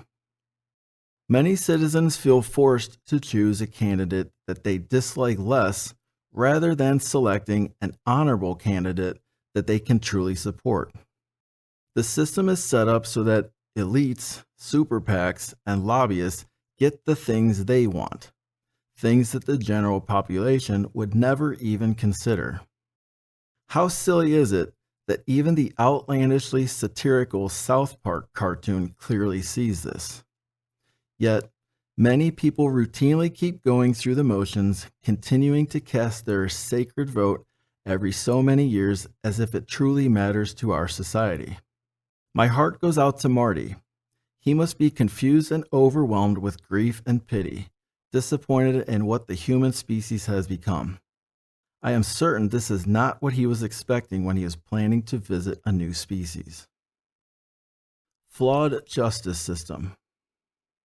Okay, this might be the shortest section of this book. The legal system is not about justice. It's about money. Next topic. Fine, I'll elaborate. While writing this book, I had my first opportunity to serve on jury duty. I was selected to be on a panel, which was a fantastic experience. Although I was originally apprehensive and hoped to be relieved from my duty, I am very happy to have gotten the privilege to serve, even though it was mentally and emotionally exhausting. Neither party was happy with the outcome. The plaintiff was awarded much less than was originally hoped for, and the defendant paid out much more than anticipated. In the end, after factoring in all the time, money, mental and emotional stress, trial preparation, etc., it was a wash. Both parties' lives will never be the same. No one got what they wanted.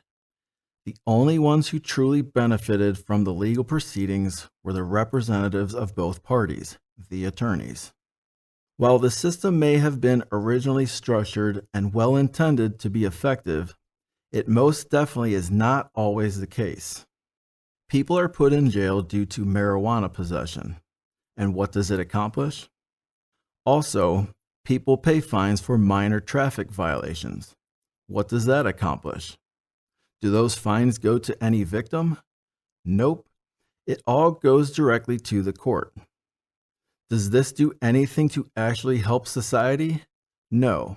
It simply encourages people to clever up and find better ways to evade consequences. It only aggravates people, encourages resentment, and makes those operating the legal system richer.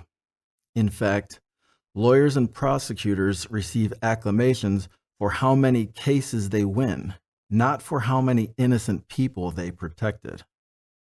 Now, that's just the trivial side of the coin in the flawed justice system. In the deeper trenches of legal matters, humans can clearly see that certain ones are treated differently than the rest, usually because they have lots of money. For example, the Ghislaine Maxwell trial involving the sexual trafficking of children was not given the same attention as the Johnny Depp defamation trial, which was strategically plastered all over mainstream news and social media. By the way, who was she trafficking children to? Why has it taken so long to bring justice to her clients? What could the media possibly be trying to hide? Another thing, laws do not stop the bad guys. Criminals will always find a way unless something with the magnitude of divine intervention steps in. Here's an example. A felon wants to purchase a firearm, but he is not able to legally get one. No problem for the criminal. The felon can acquire each part of the weapon and then assemble it in the comfort of his home. And just like that, the criminal has his very own unregistered firearm to do with what he pleases. Marty is beside himself with this realization. These are called ghost guns. I was fascinated when I first heard of them. I happened to be listening to the State of the Union address, and President Joe Biden was talking about cracking down on ghost guns. I thought to myself, what's a ghost gun? So I looked it up and was disgusted and simultaneously fascinated when I realized what it was. Human cleverness and ingenuity never cease to amaze me. So even I, one of the good guys, now know how simple it can be to skate by the written law. I have no intention of ever doing that because my conscience won't allow me. But if the thought so much as even crossed my mind, I could only imagine how many bad guys' minds it crossed too. That is frightening. Ineffectual education system.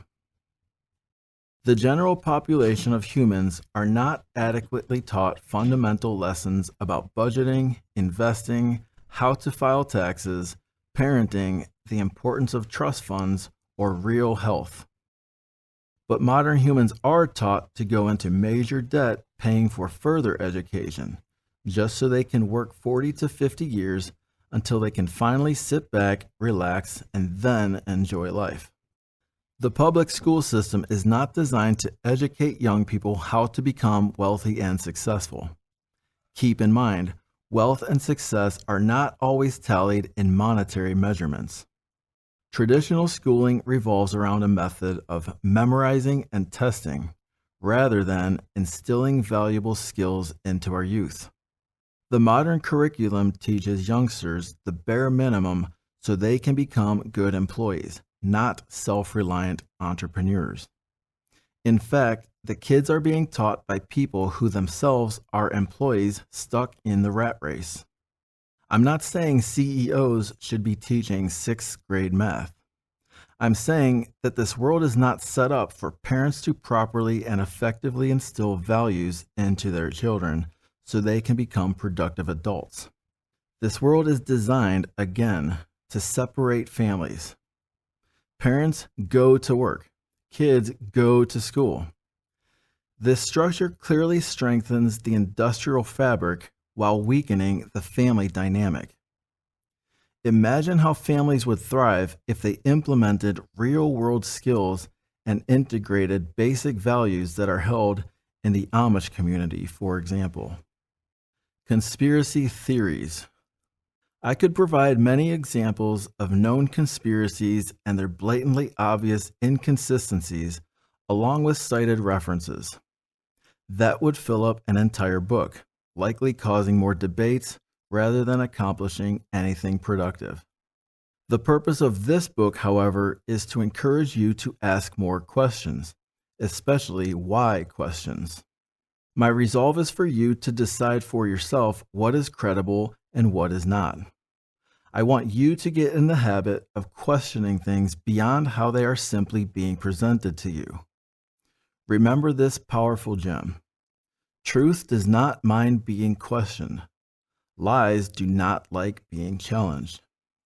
Let's talk about false flags. The phrase false flag comes from the devious 16th century pirates.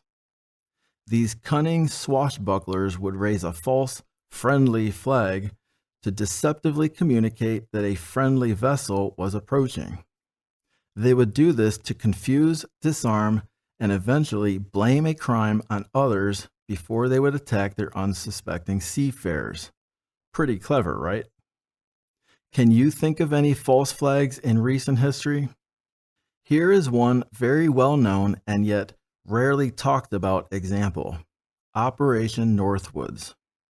The unclassified document begins this way: Justification for U.S. military intervention in Cuba. Is knowledge of this document familiar to you? Sadly, many people are more familiar with the local team's starting lineup or the Kardashian gang. Yet, this important piece of information remains intriguingly quiet. Does that make you wonder at all? This is just one well-documented case of a top-secret false flag proposal. It was discovered and unclassified thanks to the due diligence of the John F. Kennedy Assassination Records Review Board. Top military leaders in the United States admitted to intentions of hurting its own people.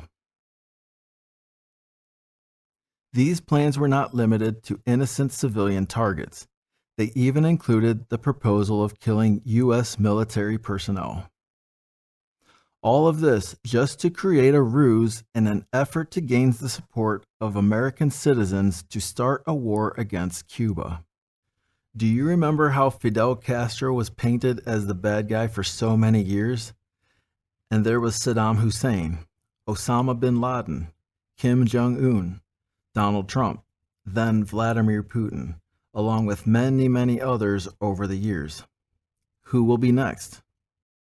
The nation's leaders proposed specific plans to carry this out in order to blame Cuba for provoking an attack.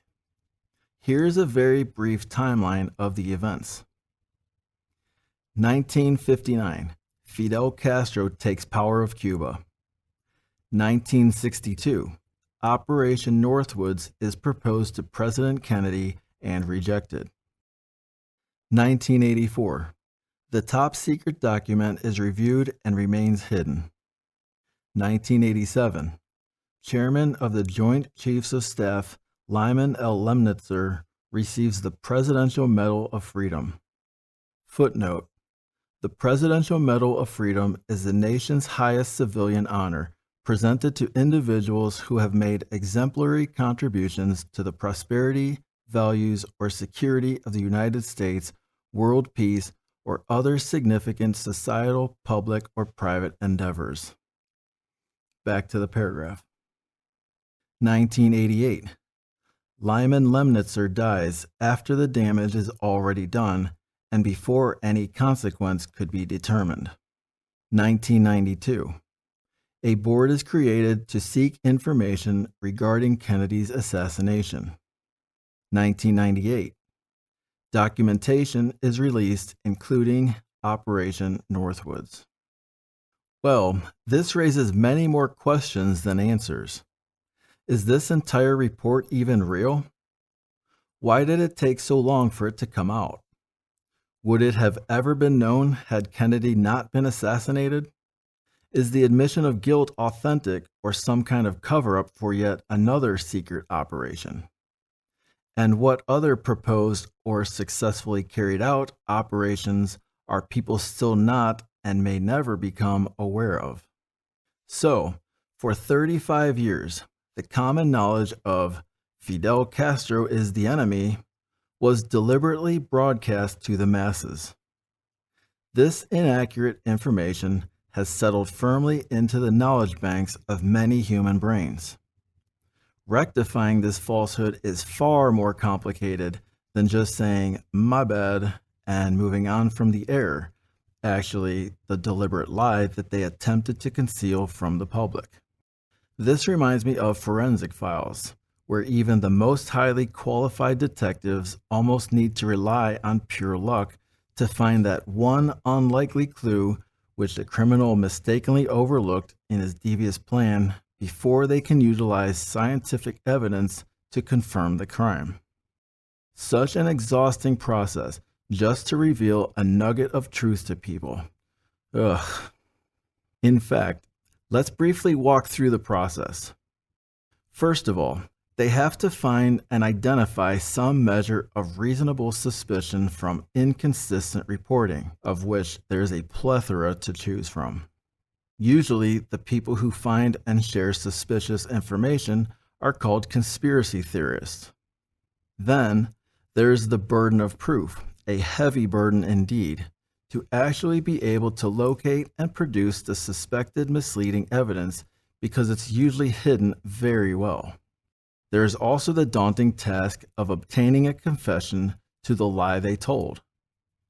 Not to mention the exhausting process of having the documents unclassified or declassified, making them available to the general public. Then you can publish and share your findings with the masses, which by now is a little too late.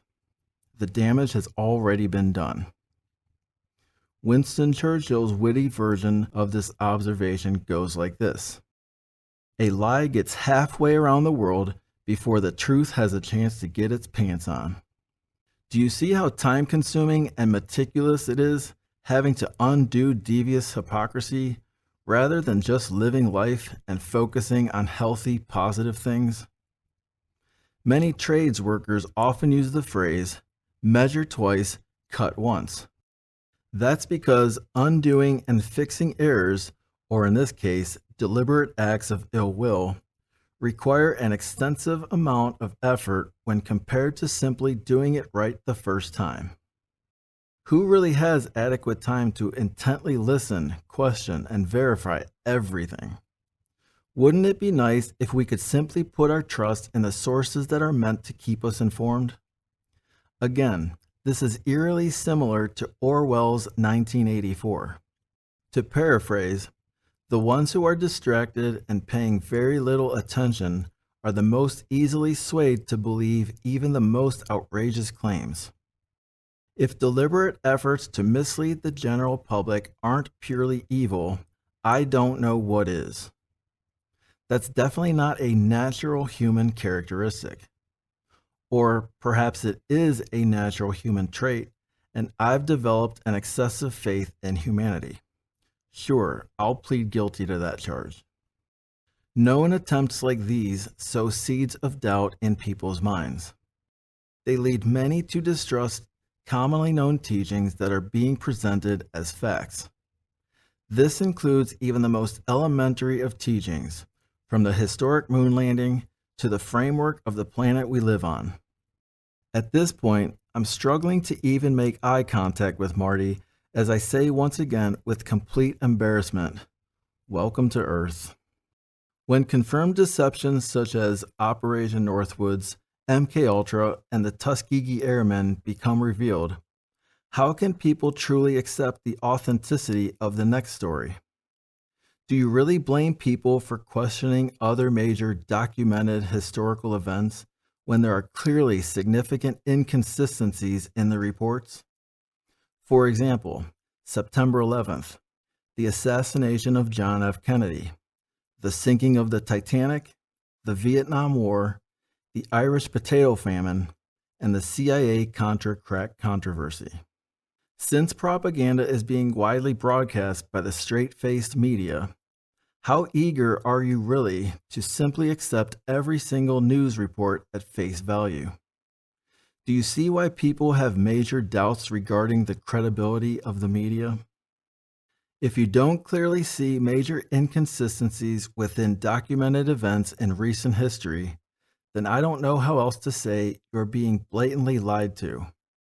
I say this with complete empathy. It's a tough pill to swallow. It's embarrassing. I don't like being fooled by someone who I am supposed to trust in a position of leadership.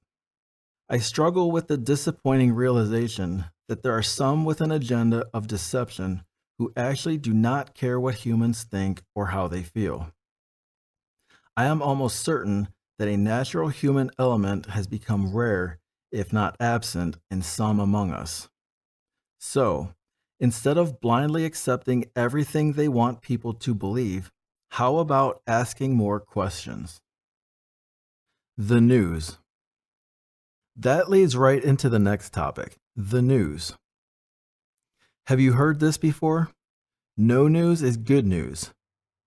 It'd be nice if it was all good news.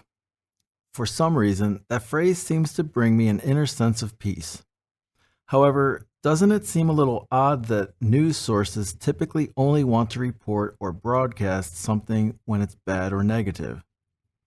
So, why not broadcast the positive stuff more and bring less attention to the negative? I realize the practicality of informing the public of traffic jams, inclement weather, criminal activity, etc. But the concept is still valid.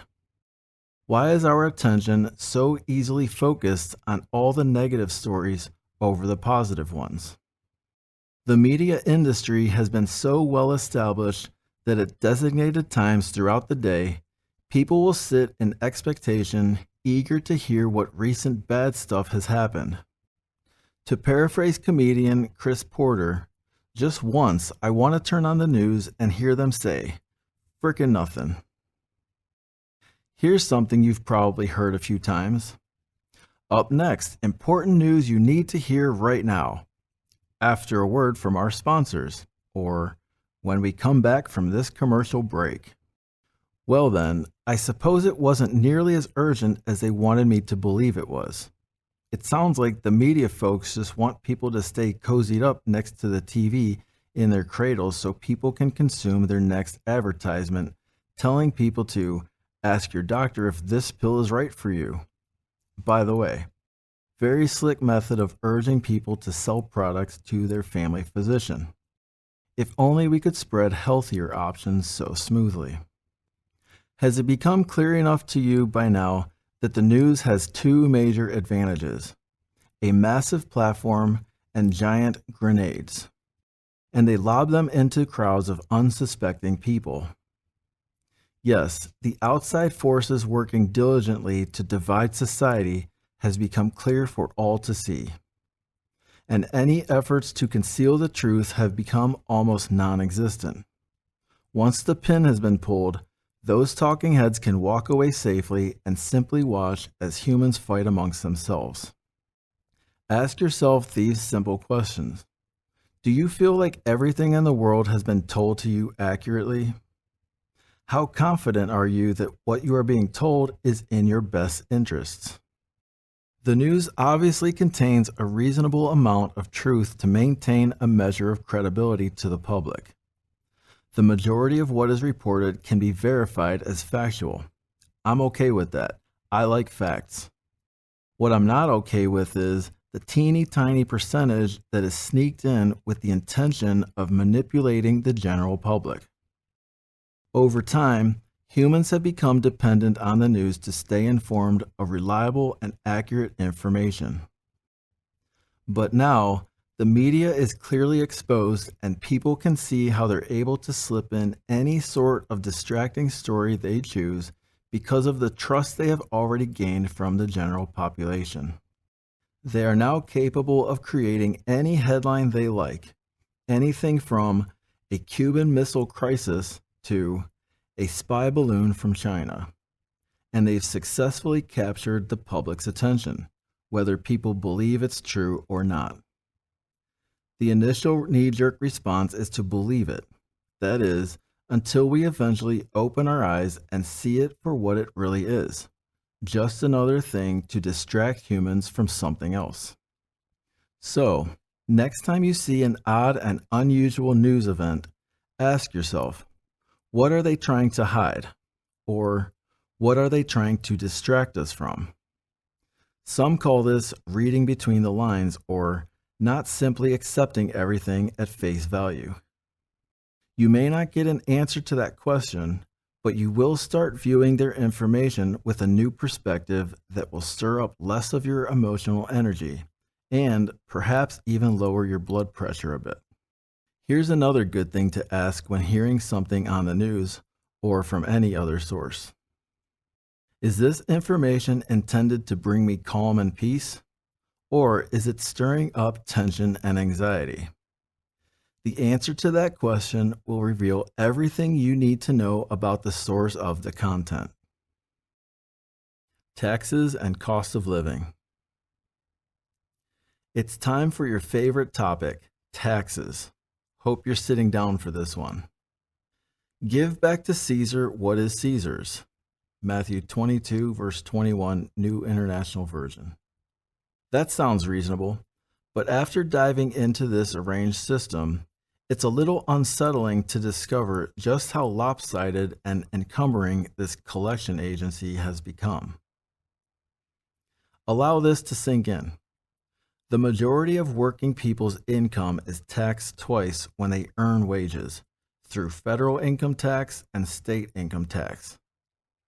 Then, the money that people get to keep is taxed a third time when it's spent, through sales tax. Furthermore, many are also taxed a fourth time for residing within a municipality, local tax. And then, if they own property that's really owned by the bank if you have a mortgage, they pay even more tax on that, a fifth time, property tax. And still, they keep looking for new ways to acquire more of your hard-earned money. On the following page, you'll find a current table showing the amount of federal and state taxes being taken from working folks. Federal tax, 10 to 37%, average 23.5%. State tax, 0 to 13.3%, average 6.65%. Totals, 10 to 50.3%, average 30.15%. So, right off the bat, The average taxpayer is out 30% of what they've earned. Think about that. This doesn't even include local tax, sales tax, property tax, which ultimately brings this average much closer to 35%. I originally wanted to show a complete tax table with a range and average of how much earned income is withheld from the general population. But due to the way tax laws are uniquely written at state and local levels, it would not accurately depict what is withheld from an average paycheck. Since those figures would not apply across the board, I highly encourage you to review your own personal tax requirements, what is being withheld compared to the income you have earned. So, on average, people are required to pay back at least 35% of their earned salary just in taxes alone. To put that in perspective, say you work a full-time job making $100 per hour. The value of that hourly wage is essentially only $65. The government takes 35 of those dollars that you earned, and you get to keep a measly $65 to spend on goods and services for yourself and your family. After putting in a 40-hour work week, you would have earned $4,000, and yet you would only see $2,600 of it. And that doesn't even include other fringe withholdings such as Social Security and Medicare. Don't get me started on the looming deterioration of the Social Security disaster. People are being led to believe they have more and can afford more than they actually do. Welcome to America.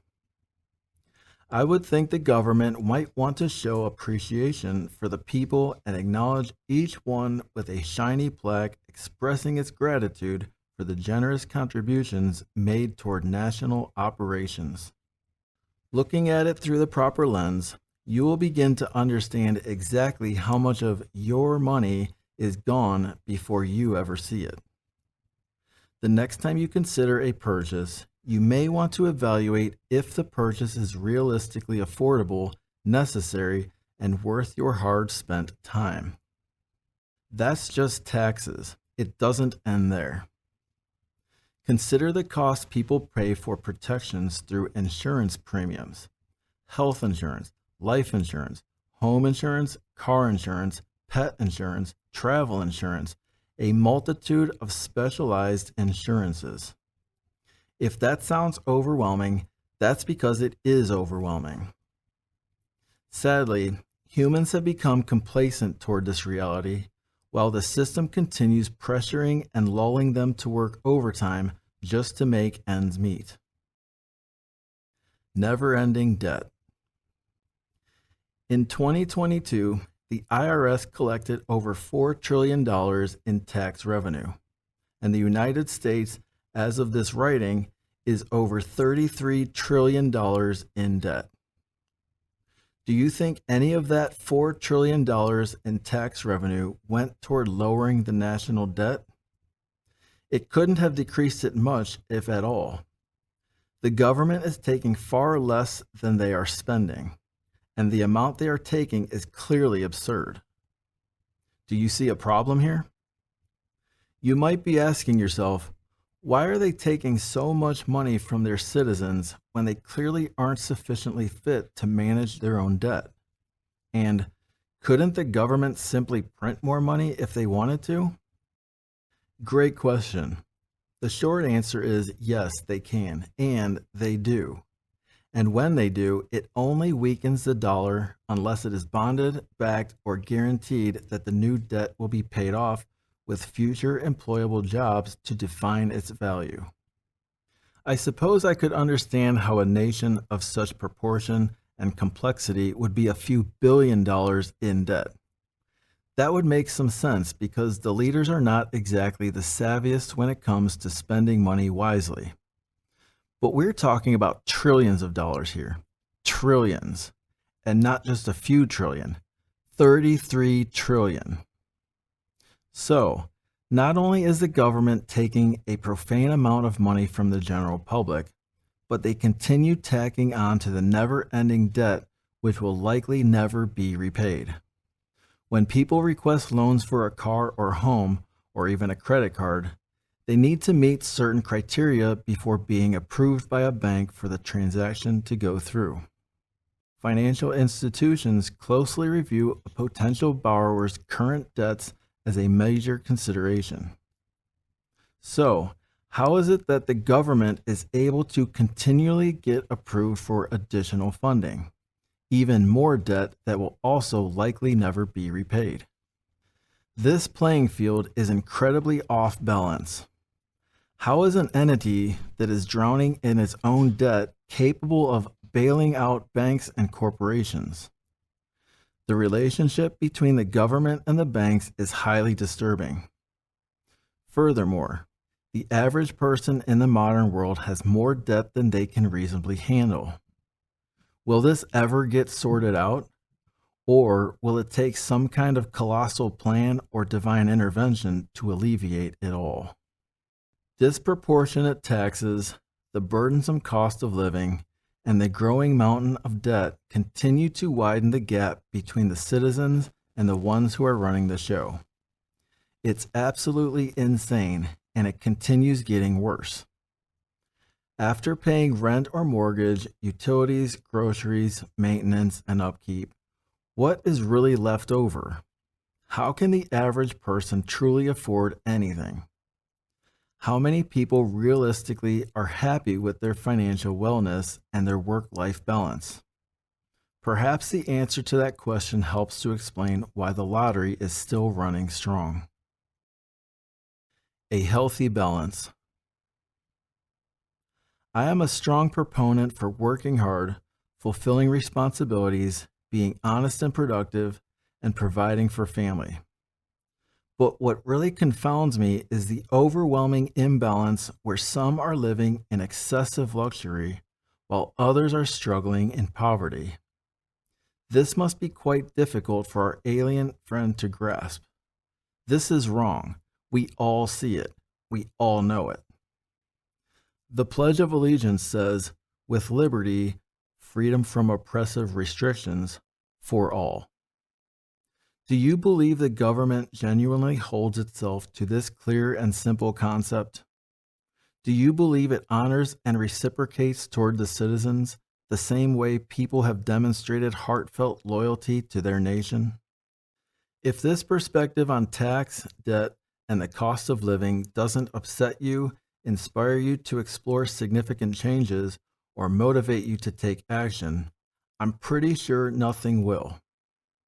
Until you recognize your own capable, powerful, intelligent nature and start making practical, mindful changes in your routine, you will aimlessly continue in a thoughtless pattern until one day you eventually die. Once you do this, you begin to break the proverbial elephant chain and start to realize real freedom. This book offers solid ideas so we can begin moving in the right direction to start seeing real balance in society. Part 3. Awareness. It's easier to fool people than to convince them that they have been fooled. Mark Twain.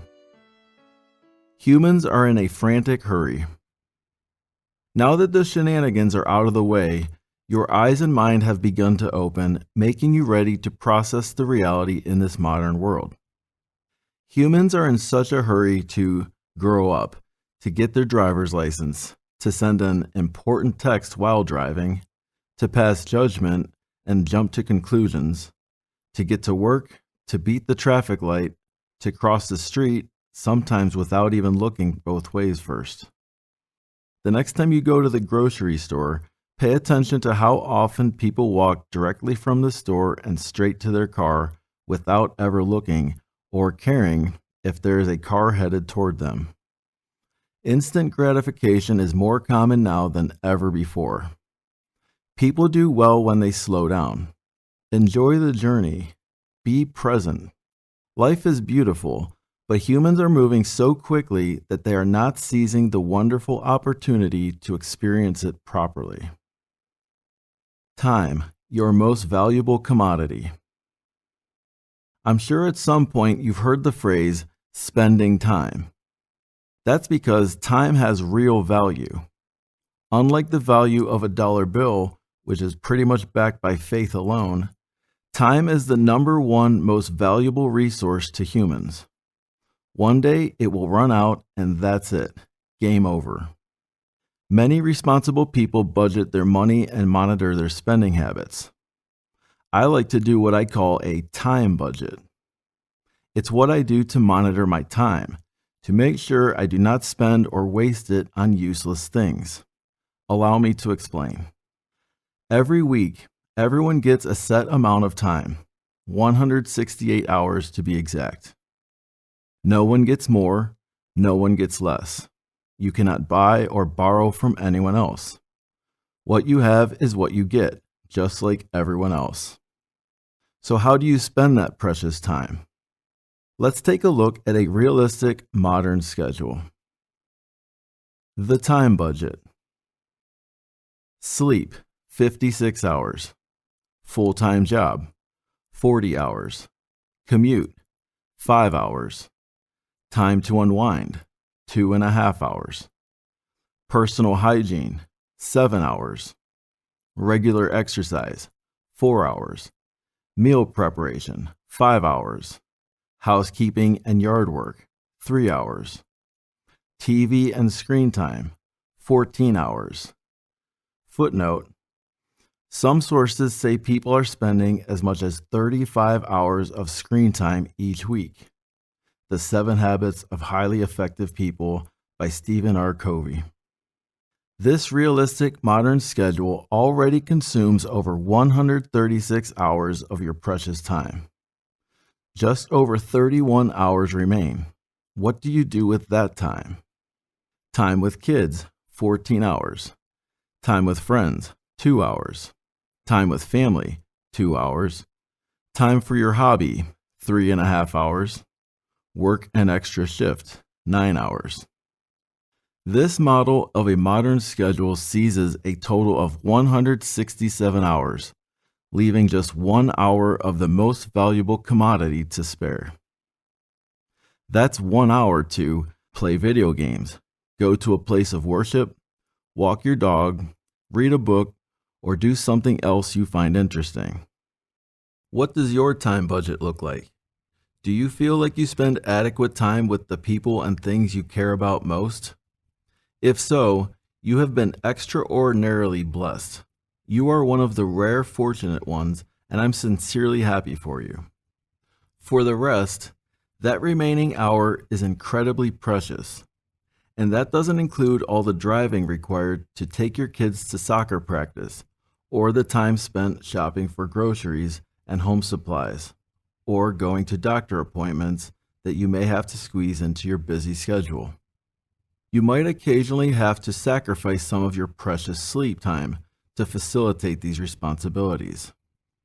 It would be a shame to waste your time on insignificant things like arguing with strangers on the internet, playing games on your phone, following a sports team, sitting in rush hour traffic, waiting on hold with a credit card company, anything unproductive. Human needs. There is a general rule of 3 regarding basic physical human needs. A human can typically survive without oxygen for 3 minutes, without water for 3 days, without food for 3 weeks. Of course, all of these numbers are generally speaking. They can and have been broken in extreme cases.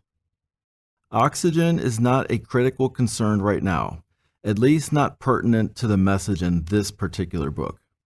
The water supply might be a little more concerning, but not to an extreme point of raising the highest of alarm. Now the food, that's where the real concern is. Are people really able to choose what they eat? Or are their choices limited to a very few specific items that are put in front of them? For example, the most prevalent food source is fast food. These eateries are known to offer the lowest quality, least healthy foods available. Additionally, generally speaking, inside your local grocery store, If it's in a package, it probably contains something that your body does not need or want. Further, the added sugar in many foods is becoming atrocious. I say added sugar because foods like strawberries and apples provide humans with all the sugar required for reasonable health. Human bodies do not require added sugar. And what's the reason for all the added sugar? Because it's highly addicting. This added sugar, not to mention the ultra-processed and excessively chemicalized food options, leads to obesity, cancer, tooth decay, diabetes, etc. Nothing beneficial to humans. People really cannot trust what's in the general supply of food anymore. That concerns me deeply. The vast majority of consumable options to choose from are overly regulated. Pretty much, if you don't grow it on your own or process it yourself, then you really can't be certain what you're eating is real food. That begs an additional probing question. Is there already some tampering occurring with the water supply that people are not fully aware of yet? Many are aware that the public water systems have been fluoridated, allegedly for dental health. So, if the water supply can be adjusted or altered, then what else has been tampered with? Or, what else will be tampered with next? It seems to me that they could be capable of much worse. Keep in mind, the concern for food does not end with what's in our food. It also includes the supply, how much food is available. Do you think that could be something that those in control might meddle with as well? American investigative journalist, lawyer, novelist, editor, and short story writer Alfred Henry Lewis put it in perspective when he said, "There are only 9 meals between mankind and anarchy. I certainly hope things don't ever go that far." My whole point in this section is that humans have specific vulnerabilities, making them essentially defenseless against those who hold the power in regulating these 3 basic needs. And people are so wrapped up in other functions in life that they simply have to accept whatever is made available to them. It almost sounds like the same way animals are treated in a zoo. On the next few pages, I will present 3 lists of traits pertinent to the design and makeup of human beings. Barring some sort of external interference, these items would hold true for humans to attain. Everybody wants. Here are some basic desires that are hardwired into humans: comfort, pleasure, wellness, health, love, acceptance, attention, unity, peace, orderliness, sharing, happiness, growth, progress, privacy, protection, safety, financial security, food, clean water, reasonable housing, social community, independence, leisure time, education, purpose, adequacy, worship, success. Some readers may respond, "I know someone who definitely does not want peace or unity." I appreciate how it could appear that way, and I respectfully disagree. There is no inherent trait in a person to not want peace. I accept the possibility that I might choose to see the good in people to a fault, and I view those traits to be learned or conditioned ideas, or likely the product of some kind of abnormality. Nobody wants. Here's a list of things that are not naturally programmed into humans: struggle, poverty, unhealthiness, hate, rejection, neglect, division, war, chaos, withholding, things being withheld from them, stagnation, depression. Some crave even more. And finally, here's a list of unhealthy urges that consume and overtake some: fame, fortune, glory, abundance, control, power. After considering these lists, is it clear that if it weren't for some kind of interference, those excessive cravings, if you will, the entire wants could be possible for all to attain? Without those excessive cravings that have created the unhealthy imbalance in society, no one would truly have to experience any of those unwanted things either. I firmly believe this in the deepest part of my soul. So then, what exactly is hindering this from becoming a reality? Perhaps you can think of 100 things that stand in the way. However, I can think of about 8 billion reasons why we can make this happen. Couldn't we all work together and achieve this on the planet we call home? Then we could proudly proclaim to other life forms like Marty that humans have made a breakthrough and have figured out the secret of true health, wealth, love, and happiness as a species. The code has been unlocked. Humans have leveled up. Yes, I realize this is a tall order, that my message skews fantastical and could be dismissed as being completely unattainable. I am bold enough to say that I have chosen to make the change now, to start making a difference. It starts with 1, then 2, then 3 and 4. I believe that we can completely overcome destructive influences by taking productive actions. Coming up, I will expound on the ways to cleanse yourself of the distractions that are preventing this from becoming a reality. How did we get here? There is one reasonable explanation to clarify why life is such a struggle. Someone or something is clearly working hard to distract humans from what is most important: relationships. With family, with friends, with neighbors, with a supreme being, with food, with health, with nature, with the animal kingdom, and yes, the relationship with money. Humans naturally thrive through reliance on each other. Some energy around us has people convinced they are more connected than ever before, but humans are severely disconnected, mostly due to an overwhelming abundance of technology. All the shenanigans I mentioned in Part 2 may seem very small and insignificant. Individually, each one may appear to be nothing more than first world problems. But it's deeper than that. Cumulatively, all of these things, the many forms of distractions and divisions, work together for a massive purpose, or should I say, method. Many people today are overworked, underpaid, overstressed, irritable, badly nourished, either under or overweight, sleep deprived, and distracted by unimportant things. Raise your hand if you feel well rested every day you wake up. I'm not seeing very many hands. That is a problem. With all the genetically modified and ultra-processed foods, or industrially produced edible substances, as Fernando Robert would say, according to ultra-processed people, containing high fructose corn syrup, caffeine, alcohol, nicotine, etc., that people have already consumed, is there really hope for any significant recovery?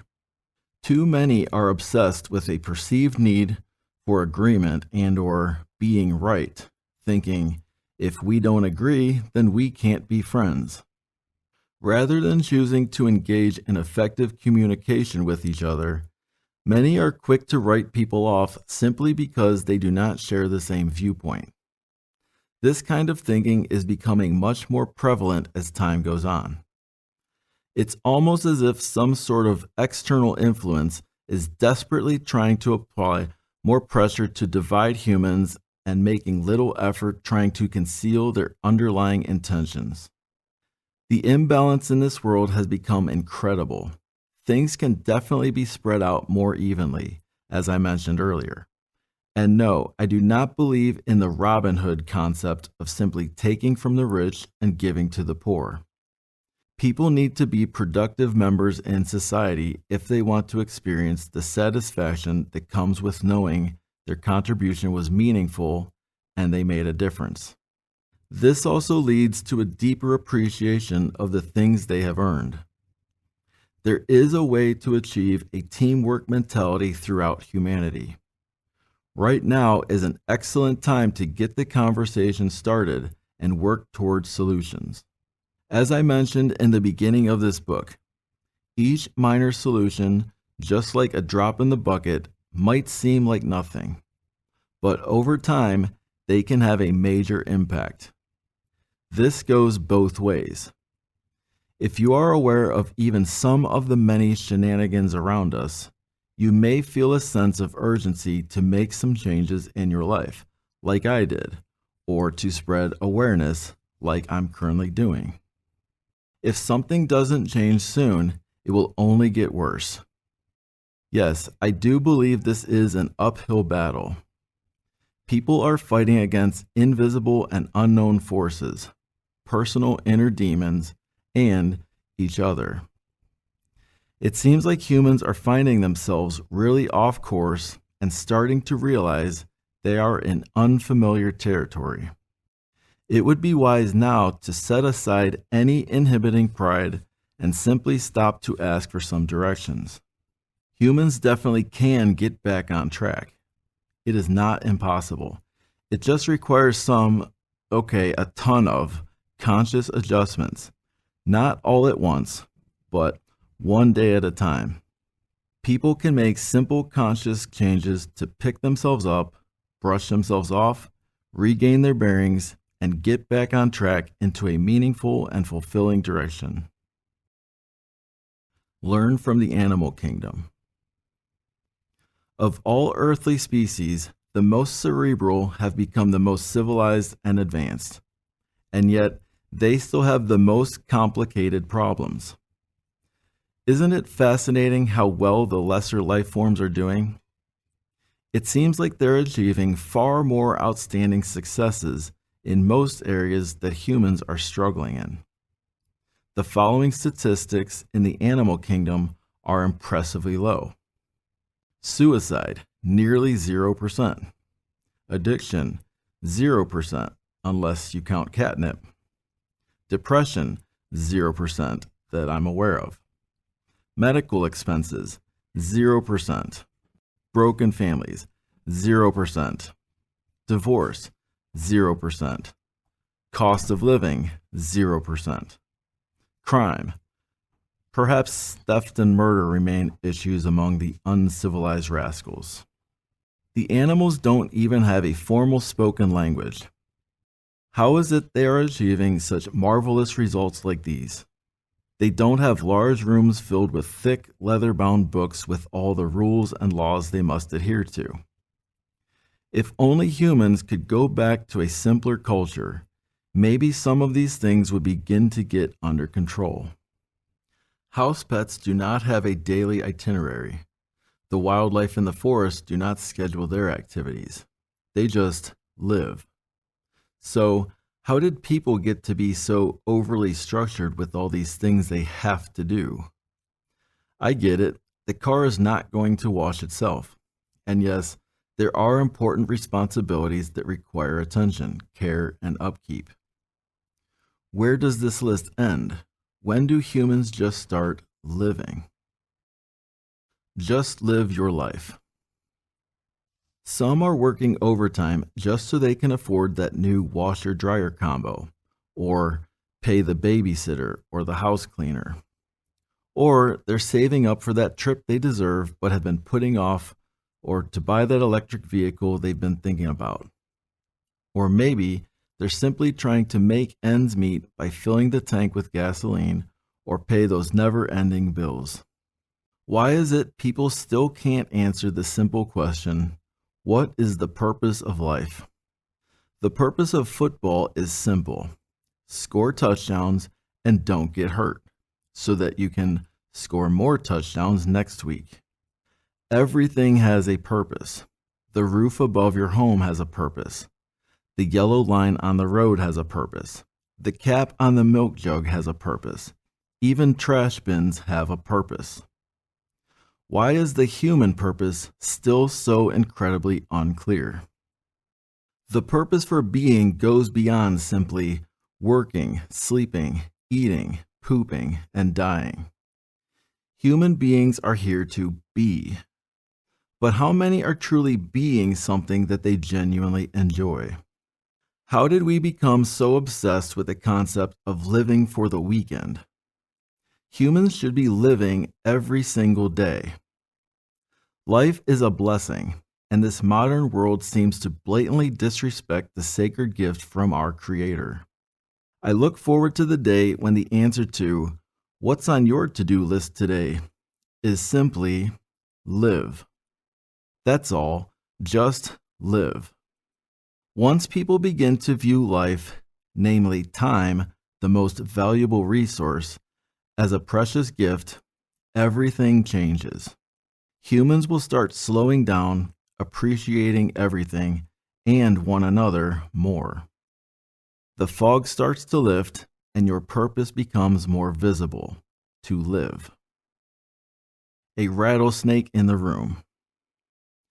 Consider a remarkable analogy that has been told over the years. Imagine we're in a room full of people at a social gathering. We're hanging out with some familiar friends and meeting a few new people. We're having a great time talking, laughing, and enjoying ourselves. There's nothing to worry about, right? Why would there be? Little do we know, in the corner of the room sits a coiled up rattlesnake that is not very happy with all the commotion around him. Everyone is completely unaware that he's even there. After all, the focus is on the social gathering.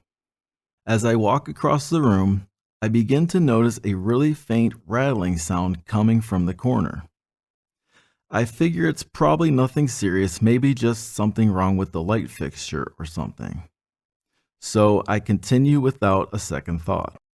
However, as I walk back, I realize there is a rattlesnake sitting in the corner of the room. Holy smokes, I exclaim under my breath, because we all know the worst possible thing to do is panic, yell, and scream. That would just incite chaos. That's not the ideal solution. But here's the thing. Not everybody is aware of the serpent hiding in the shadows. Not everybody hears the rattling tail because of everything else going on. By now, a few of the partygoers have become aware of its presence, either by seeing or hearing it. But a bunch of the group is still unaware of the predicament at hand. What do you do? This book presents a classic case of cause and effect, where humanity is the thing being affected. The root cause is some kind of outside force, something tricky that is not easily identifiable, like the rattlesnake that lurks among the people. My intention with this book is to paint a crystal clear picture for my human family of the presence of the rattlesnake. The signals are obvious. It's not necessarily going to hurt anyone, but there is a possibility that it could strike if it senses the need. So what are the options? If I say nothing and go about my business, then I would be essentially guilty of not informing the group. Not cool. I couldn't have that on my conscience. The other option is to share what I know in a way that people can rationally make their own decisions of what would be best, even though the best decision is obvious. Get the heck out of there, like right now. I do not write anything in this book with the intention to incite or spread any unwarranted fear or need to panic.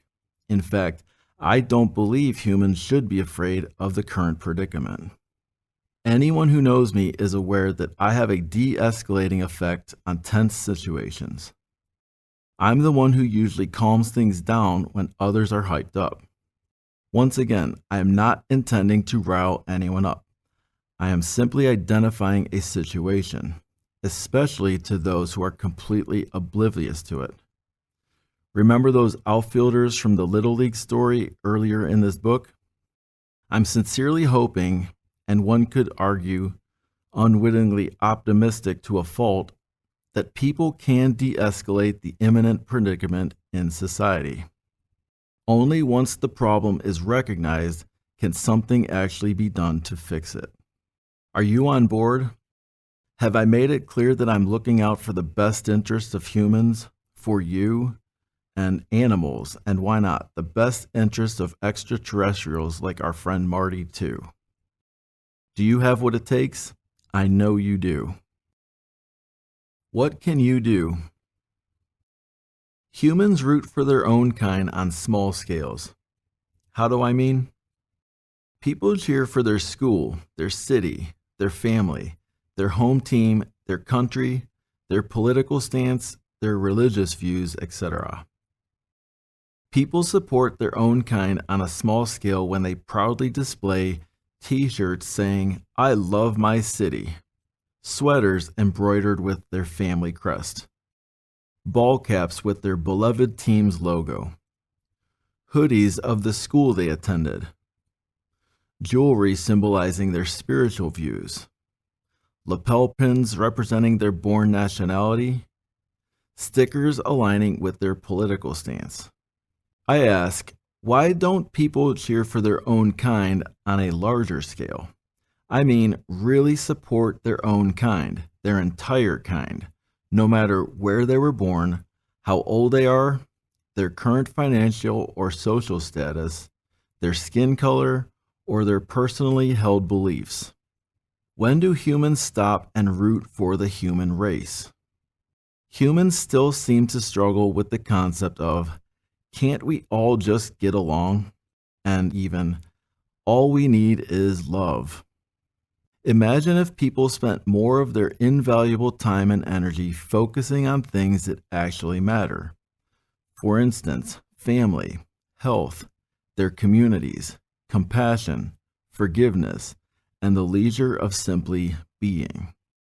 After listening to this audiobook, what are you going to do? Turn it off and say, wow, this Steve guy has some really interesting and well thought out perspectives. Time to go watch Game of Thrones. Or will you begin making some changes? Here are the options. Passive. Sit back, do nothing, try to enjoy whatever you can, and eventually die. Aggressive. Resist the corrupt authorities and brutally take control of what you want. Assertive. Individually look in the mirror, start making productive life changes, and intentionally correct some of the things that are currently in your control. I am definitely not choosing the passive option anymore.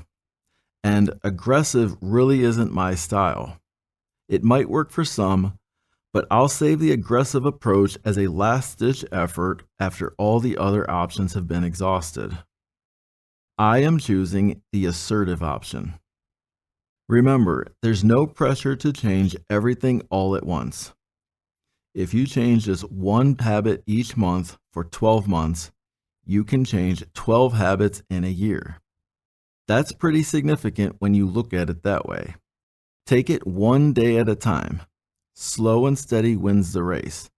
Everyone can win. All of us. Marty is pulling for us. Throughout this book, I have laid the foundation of my observations and my sincere intentions to promote peace and unity among fellow humans. I've pulled back the curtain, revealing many shenanigans that are impeding the productivity of modern society. I've also drawn awareness to the current situation where you can decide if you would like to do something about it. Are you ready for some productive techniques? Ways that you can regain control in your life? In this next and final part of the book, I've created a strategic plan containing 12 solutions that will help humankind get back on track. Part 4. Solution. All journeys begin with the first step, unknown. Embracing real freedom. This is the part where you can turn conscious recognition into action, the part where you and I can make a true difference. The underbelly of the uphill battle against the human race has been clearly exposed. Here are 12 practical things you can do as an individual, and maybe one day collectively as humans, to regain control of your life, experience real freedom, and essentially make this world a much more joyous place. There's a simplified version at the end of this book on page 146 for those of you who like short, concise lists. These solutions are structured in a particular order to create the most effective and significant impact. You may adjust it as you like. I want to remind you that none of the solutions here are earth-shattering. These are simple, basic, fundamental things we can achieve so we can form a solid foundation on which we can build. We need to start with baby steps to lead us in the right direction. This is the blueprint that will guide humankind toward a healthy and productive society. Once we are able to successfully achieve these simple yet effective steps, we will be able to tackle more comprehensive solutions. In other words, we need to demonstrate our ability to walk steadily before we attempt running. Remember, if you take care of the small things, the big things usually have a way of taking care of themselves. I'm willing to implement these techniques. Are you willing to make the effort with me? Great, let's do this. Phase 1. Digital Cleanse. Reduce your screen time. Put your phone and tablet down. Unplug the TV and your video game system. I'm not suggesting that you toss all your devices into a river. After all, they do serve a useful purpose. In fact, you are probably listening to this audiobook on an electronic device. At least make the effort to intentionally reduce your daily usage of electronics and screen time. The harm they are causing is surpassing all the conveniences they provide. Feel free to keep track of how much screen time you actually spend each day. Don't just look at your phone's weekly update to inform you how much time you're spending. Actually track it on paper, including every time you check to see what time it is on your phone for 3 seconds. You might contend, well, if I stopped and kept track of every single time I just look at my phone, I wouldn't get anything done. See what I mean? Eye-opening, isn't it? Once you begin to realize how much time you actually waste on moving video screens, you'll start to question why and how. Time is definitely the most valuable commodity humans have, and electronic devices are the biggest time suck in this modern world. The evil forces love how efficiently and effectively it distracts people from important things. Why? People are told that this cutting-edge technology is designed to make everything easier for humans, but it actually causes more distractions and makes people less intelligent. When you reduce your digital overload from excessive screen time, it will lead to less distraction, better focus, better sleep, relief from negativity, more productivity. This is number 1 on this list because it will free you from the most dominant distraction in society today. Once screen time is under control, you begin breaking your elephant chain and are closer to embracing true freedom. Turn off the news. Turn off the news and commercials.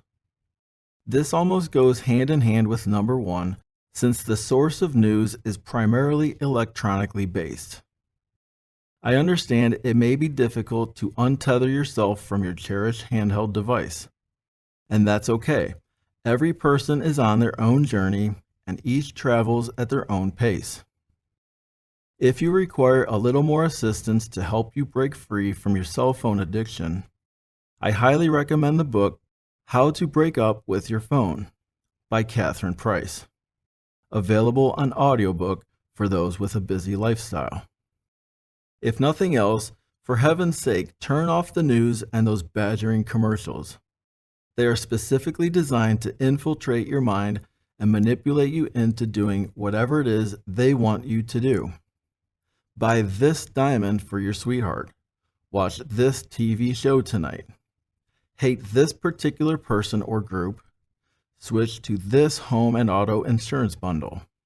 I'm sure you can handle making your own decisions as far as where you can save money and how to entertain yourself and care for your family adequately. And if there really is something urgent going on in the community or in the world, you'll hear about it soon enough. Just turning off the news and commercials alone would be an enormous victory for yourself and for humanity. Why? This is a simple concept of supply and demand. Less demand can eventually put large corrupt corporations out of business, which will organically reduce the amount of garbage in people's faces daily. Did you know that if you hear something repeated enough times, it becomes truth to you? That is a form of brainwashing. How does that sit with you? If you need to know what's going on in the world, stick to the headlines. They contain the essential content to keep you informed. I made this the second step because the news and commercial advertisements are among the most divisive tools used against the human species. Take a break from social media. Take a break from social media, or at least unfollow the negative stuff. Social media is ironically packaged and presented, sold, as a product to bring people closer together. But it is actually designed to divide humans. The creators are just cunning and crafty about it. People are being baited and tricked in the hope that they will fall for the devious trap. So then, why are some still bickering and arguing over other people's disputes? Democrats versus Republicans, blacks versus whites, males versus females, old versus young, rich versus poor. Humans have far more in common than some may realize. If you're struggling with the idea of taking a break from social media, then at least consciously try to reduce and unfollow the negative stuff you permit into your brain. Why? Less social media can reduce your stress and can improve focus, freeing you from the mindless addiction and the excessive barrage of advertising. This third piece of the puzzle completes the first phase in correcting the cause of the problem in human society, starting you on the path to breaking your own personal elephant chain. Phase 2. Physical cleanse. Go outside and get some fresh air. Go outside, get some fresh air. Take a few full, deep breaths, preferably somewhere away from all the commotion. I personally like northern Wisconsin. The quality of the air you breathe is an important component of your overall health. In addition, intentional breathing techniques can offer many well-known health benefits to you, and without the need to schedule a doctor appointment or a visit to the pharmacy. Why? When you fill your lungs with a deep, fresh dose of clean oxygen, it relaxes you, nourishes you, and calms you.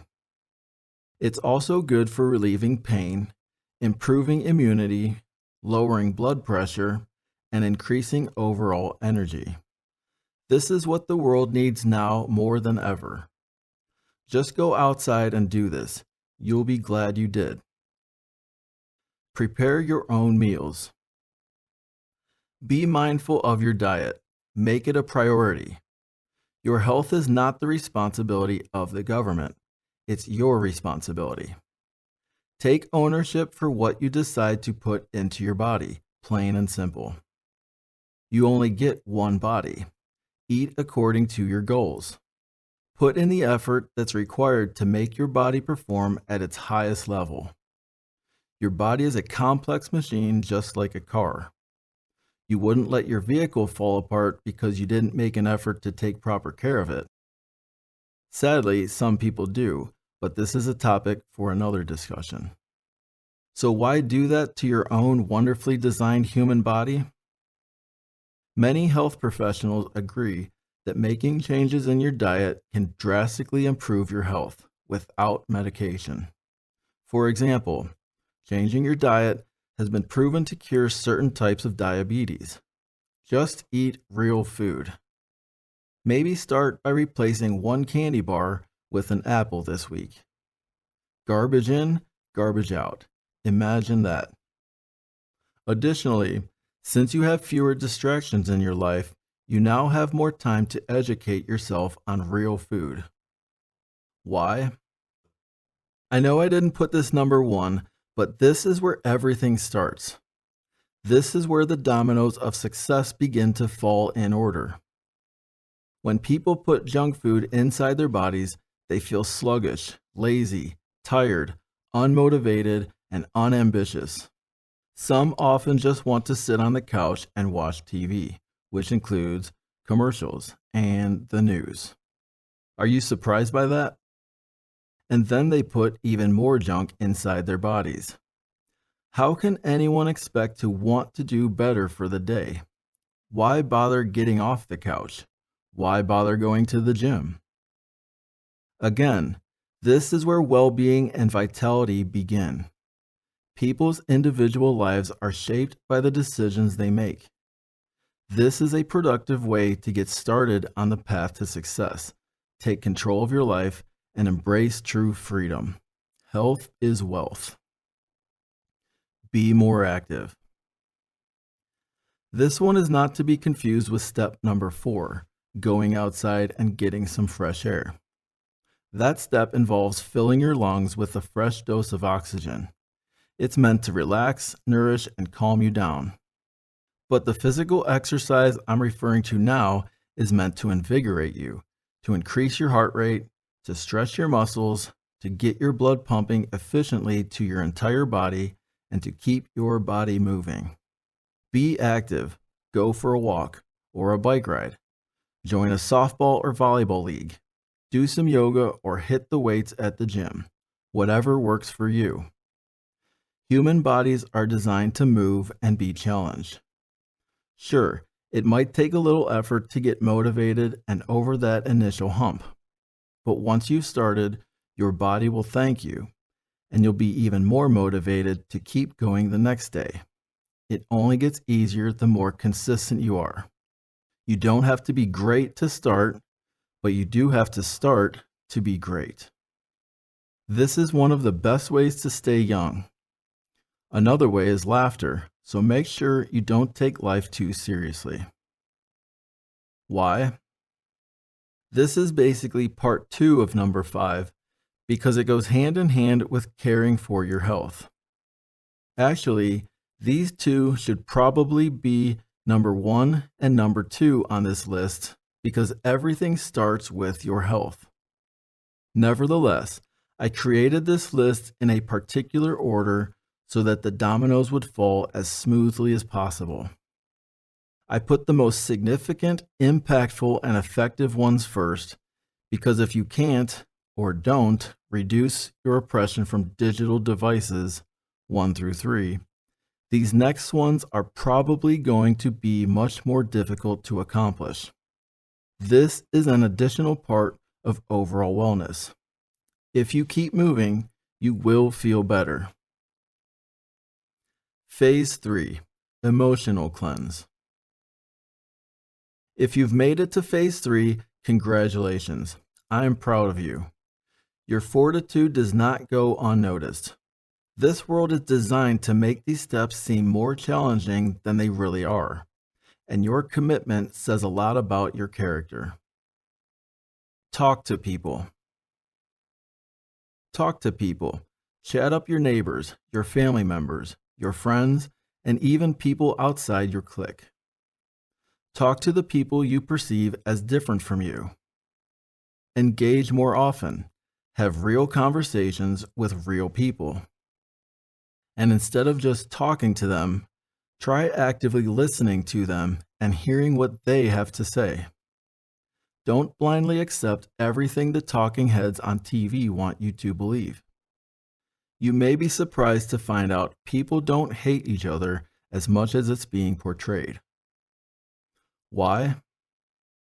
It seems like people generally just don't like talking to each other anymore. I think it's a learned behavior from the pressures of everyday life.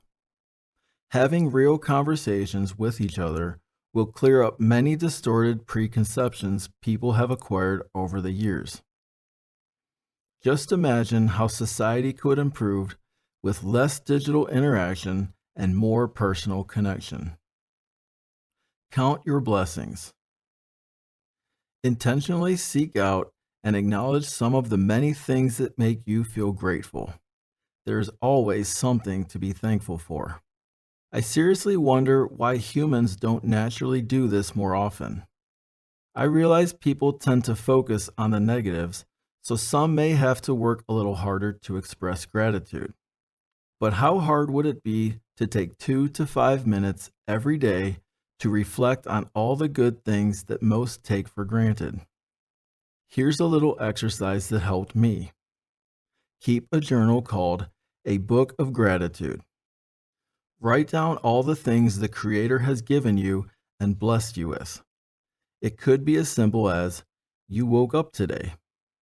That is nothing short of a miracle that deserves, at the very least, a tip of your hat. See that? Yeah, this one's going to be easy.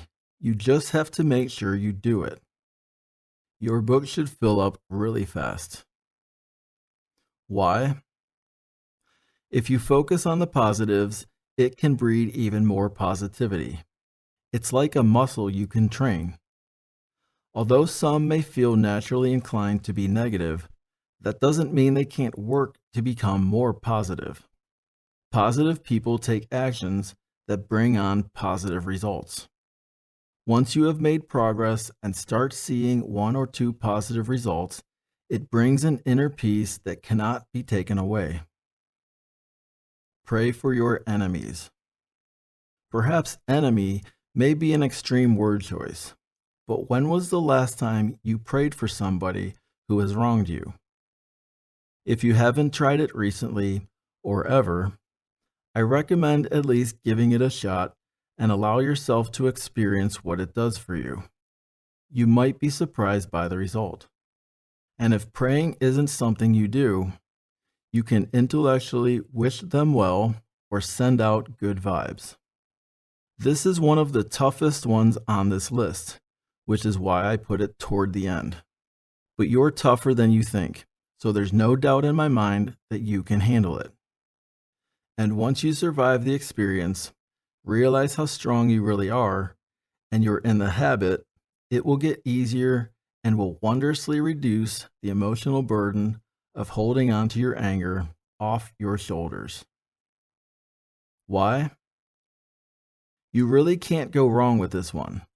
This brings deep inner peace for yourself, not necessarily for others. Wish people peace, calm, health, happiness, and contentment. It might just work and flow to others around them like a river full of hope and healing. When someone has wronged you, intentionally or not, the forgiveness, not an excuse for their behavior, but rather a prayer for their healing that you extend to them, is not for them. It is for you to make peace within yourself so you can move on. Whatever goes on with them and their life is between them, their conscience, and their Creator. Phase 4. Personal cleanse. Increase your tolerance. You've already started breaking out of your comfort zone. Let's keep it going. If you only take one thing away from this book, it's this. Give people the benefit of the doubt. You don't know all the details of what anyone is going through. So cut someone a little slack today, and tomorrow, and the next day, and keep doing it. This is my personal golden rule. Imagine if everyone consciously did this every single day. This whole world would be a better place. Face it, everyone is imperfect. Everyone, including you and I, screws up sometimes. Someone will inevitably cut you off in traffic someday because they had something else on their mind, or they felt rushed, or were distracted by their phone, like you may have once been, maybe. So chill out. Cut someone else some slack.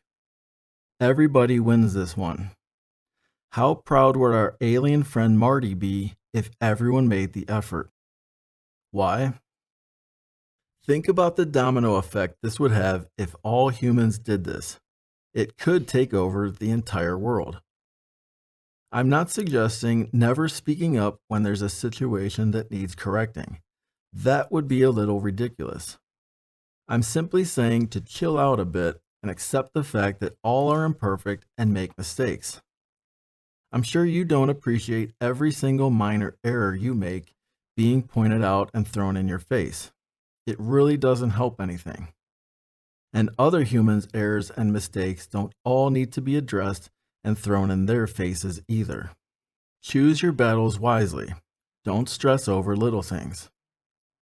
Here's another excellent read if you happen to need a little more of a nudge. The Subtle Art of Not Giving a Counterintuitive Approach to Living a Good Life by Mark Manson. Available on audiobook for those with a busy lifestyle. Think of all the slack you receive every day without even knowing it. I heard somewhere before, freely forgive others just as you have also been freely forgiven. Don't be the weak link in this one. Just cut someone a little slack. Help someone who needs it. Many people out there who are less fortunate than you could really use some kind of assistance. I'm not talking about that person who consistently makes terrible decisions and screws up their life, whether intentionally or not. I'm talking about elderly neighbors or people who have been blindsided by life circumstances, people who could use a helping hand to get back on their feet, or to just get to the store or make it to an appointment. For example, a fatherless child, a paraplegic, or someone who just got dumped. Decide now that you will take the initiative when you see an opportunity. Go help an elderly person. Help an individual who is making an effort and is already taking steps to try and help themselves. One of my favorite mottos is, I am willing to help anyone who demonstrates effort in helping themselves. Those are the ones who really need it and will appreciate your assistance. They will value your help, and it will create a lasting impact. Not seeing any opportunities to help someone? Then go look for one. Go find someone or a reputable organization to offer your time, which holds more value than money. It might be a local charity or nonprofit organization that aligns with your personal values. There are many great nonprofit organizations that are making a significant difference helping the less fortunate.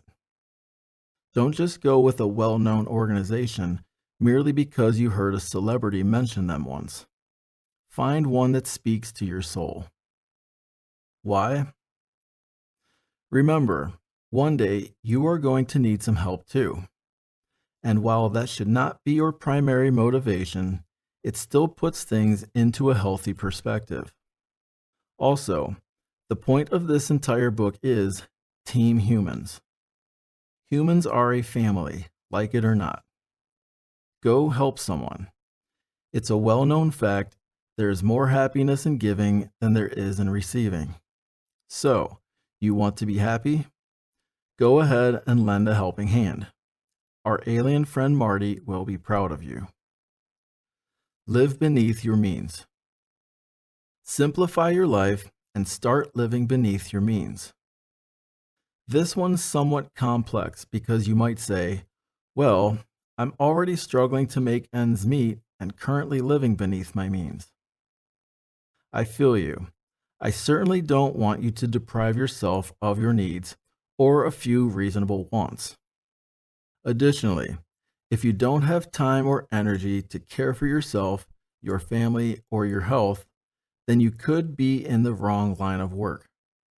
Reevaluate what you are doing for income and align it with your real goals in life. Do you want more time for yourself? Then pursue a lifestyle that allows you to accomplish that. The key here is simplifying. Why? It allows you to take real control of your life without having to ask your boss for permission to take a day off, or feel pressured to fabricate some lie, like your grandma died. Again. When you live beneath your means, you run your life by becoming more self-sufficient and less dependent on external entities. Your value increases, and now you cannot be paid off to do whatever they want you to do. Imagine no longer being stuck at a job that merely satisfies your means of living, but rather choosing a source of income that aligns with your lifestyle. The price of your time has shifted into your favor now. And if all would embrace this philosophy, the entire world would change. Think about the Buddha, Jesus, Gandhi. How complicated were their lives? I'm not saying you need to take it to that extreme, but those individuals were monumental examples of living in simplicity and blessing the world with their humble yet valuable lessons. Phase 5. Bonus Cleanse. Vote with your actions. Your opportunity to vote does not end every few months or years. In fact, you can vote every single day by way of your actions, and you can't be voted down. Voting on paper does not always create real change in the world. Voting by way of your actions, however, quite literally does change the world. Mahatma Gandhi's message is often condensed and paraphrased to say, "Be the change you want to see in the world." Why?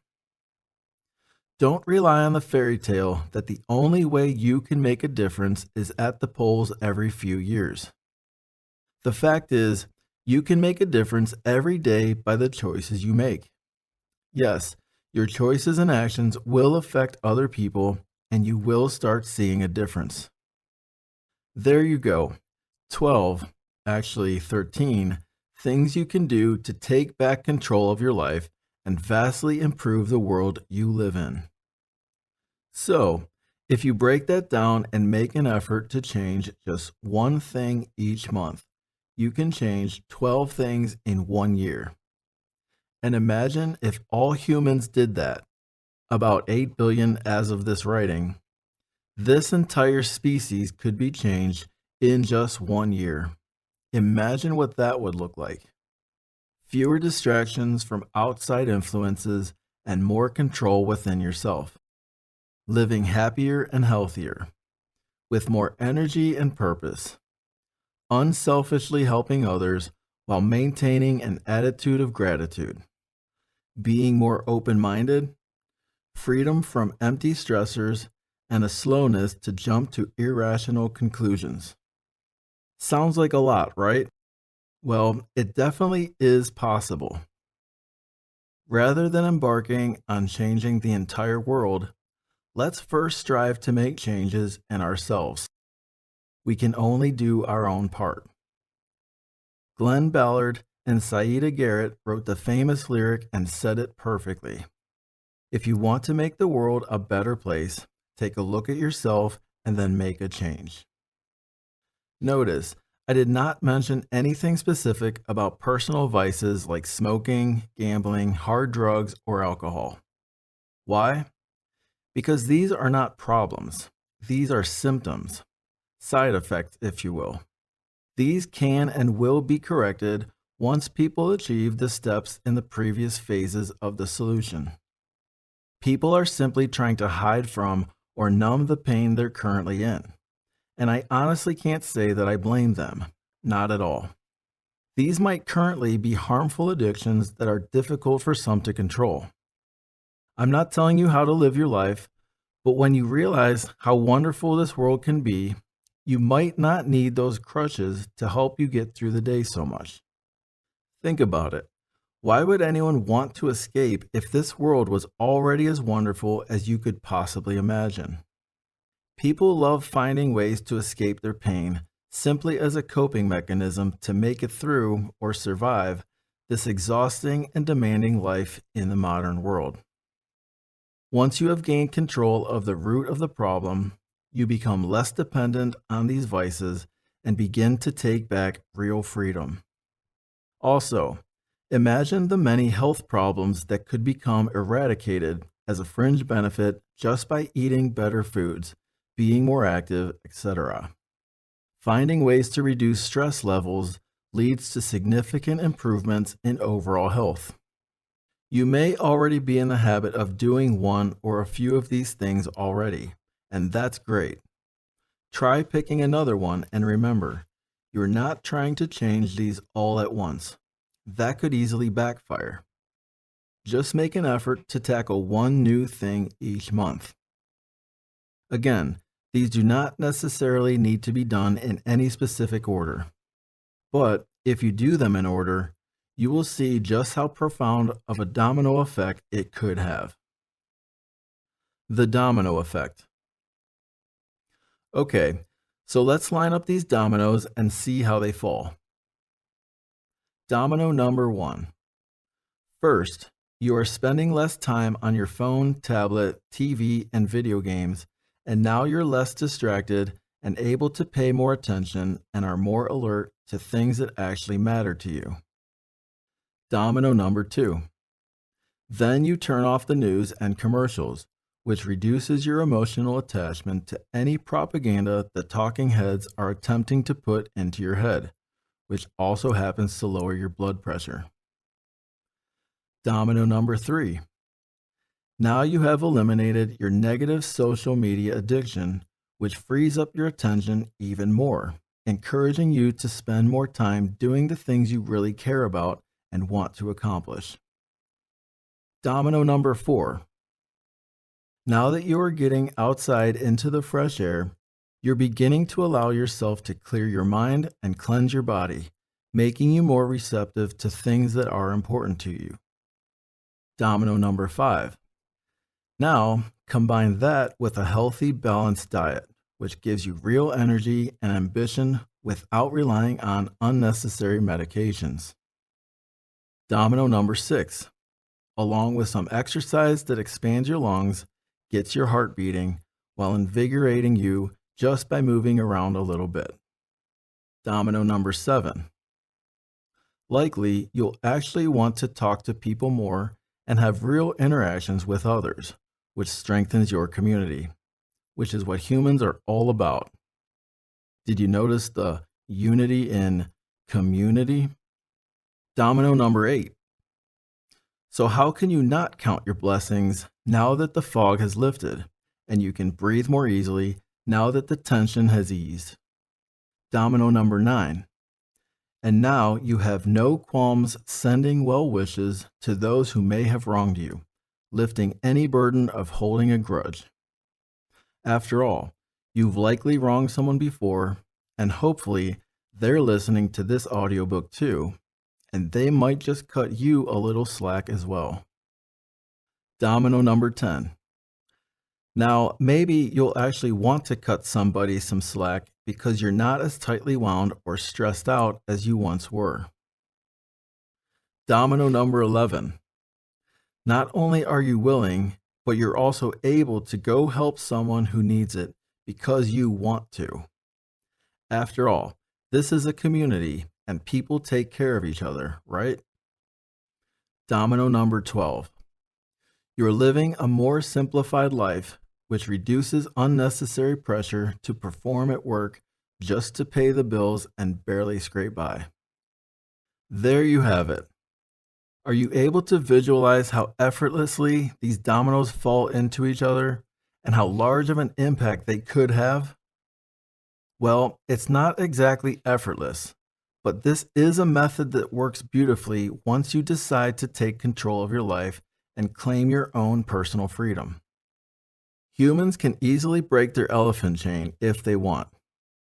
While life may be difficult and uncomfortable, with just a little conscious effort, people can free themselves from the greed, power, and corruption that appears to restrict humans from living to their full potential. People are not nearly as divided as the illusion makes it appear. It is simply something that an external force wants humans to believe as a form of manipulating the masses and pushing their agendas. And now, watch the human species grow and progress into a wonderful, happy, pleasant, productive, cooperative people. You can do this. I realize that this life has become structured by outside forces to make things more difficult for people and their families, the entire human family. Slowing down isn't as easy as it sounds. Growing my own food takes too much work. Yes, society has turned life today into a seeming uphill battle that demands more from everyone. But you can make simple changes to make this possible. Spend less, save more. Simplify your life so that the system has little power to overcomplicate it. I've heard it said many times that humans are just plain evil, and I get it. Some of the things humans are collectively known for are purely disgusting. However, I respectfully disagree that humans are inherently evil. I believe 100% that humans have been contaminated by external forces, physically, mentally, and emotionally. Would you agree that it appears that humans are evil, rather than simply believing people have evolved into a selfish, aggressive, greedy, unsatisfied species because of their environment and surroundings?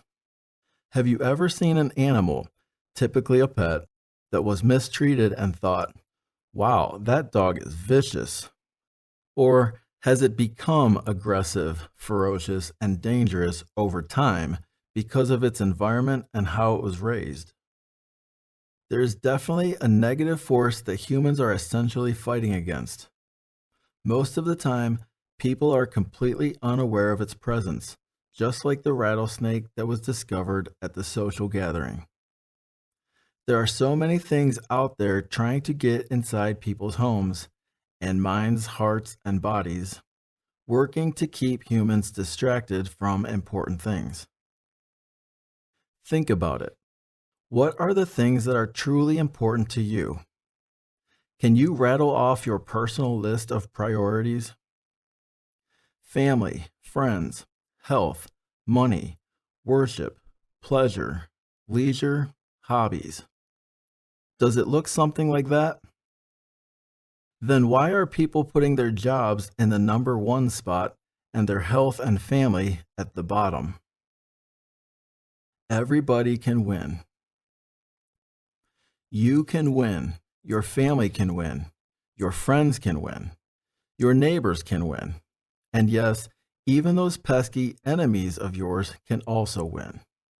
The straightforward truth is everybody can win. Don't believe me? Well, that doesn't make sense. In life, there are winners and there are losers, plain and simple. Is it really that plain and simple, though? Allow me to present a clear illustration of how I know we can all win. I'll use an analogy of two very different events held inside a large arena. Event number one is a football game. There are performers. Yes, I respectfully refer to athletes as nothing more than performers, people who entertain audiences. Spectators, staff members, food vendors, production operators, photographers, even gamblers betting on the outcome. A lot of people are involved. And yes, there literally can be only one winner, assuming they don't tie. Many people will be going home pretty upset, though. And remember, there are always a few absolute winners. The performers win by earning their paychecks. The event staff members win, who earn their paychecks. Food vendors win by earning their cut. The production operators and television networks win through revenue from sponsors. The photographers win, who are paid for their work. The rest is up in the air 50-50. And yes, some will be losers. Spectators who are rooting for the losing team, and gamblers who picked the wrong outcome. This is the way many people view the world today, which kind of makes logical sense. Now, let's consider another example. Event number 2 is a concert performance in the same venue. Similarly, there are performers, spectators, staff members, food vendors, production operators, photographers, again, a lot of people involved. However, in this situation, there really are no losers. After the concert is over, all parties will be going home happy winners because the object of performing a show and entertaining the crowd will have been accomplished. The performers win, the spectators win, the event staff members win, the food vendors win, the production operators win, the photographers win, even the parking lot attendants win. Everybody wins. It seems all too common that people view this life as a sporting event where all are against each other and there are sides to be chosen. A zero-sum game, if you will, like gambling at the horse track or day trading in the stock market. I, on the other hand, see that life could definitely be like a concert performance setting, where all are rooting together, united for the same productive outcome of the whole. Realistically, no one hopes to see a guitar player screw up a well-timed solo, in the same way that rowdy fans want to see an opposing team miss a field goal attempt. And no one wants to see the drummer drop a stick and lose the beat, in the same way those same fans want to see the opposing team fumble the ball. People are all cheering on and encouraging the entire production to be a success. So, why are some more inclined to connect with a good guy winner versus a bad guy loser scenario? It seems to be something that humans have learned or been programmed to believe over time. When all of the ants in the colony are working together, they all win. It's the same with humans today. Winners and losers are not absolutes in the equation of life. All humans can win. I can take this one step further.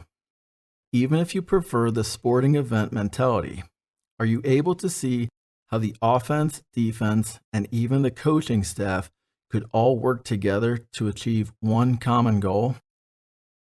Yes, a kicker may have a different skill set than a quarterback, and a linebacker might have different strengths than a receiver. With each of these unique skills, strengths, and abilities, the entire team is capable of accomplishing virtually anything. So yes, we could still adopt the perspective of all humans versus negative external influences. People could still root for each other as a whole by simply putting minor differences aside. Another simple way to illustrate this is, there's an adequate supply of oxygen for all humans to breathe comfortably. The supply for one does not take away from the supply of another. We are in an all-you-can-breathe buffet.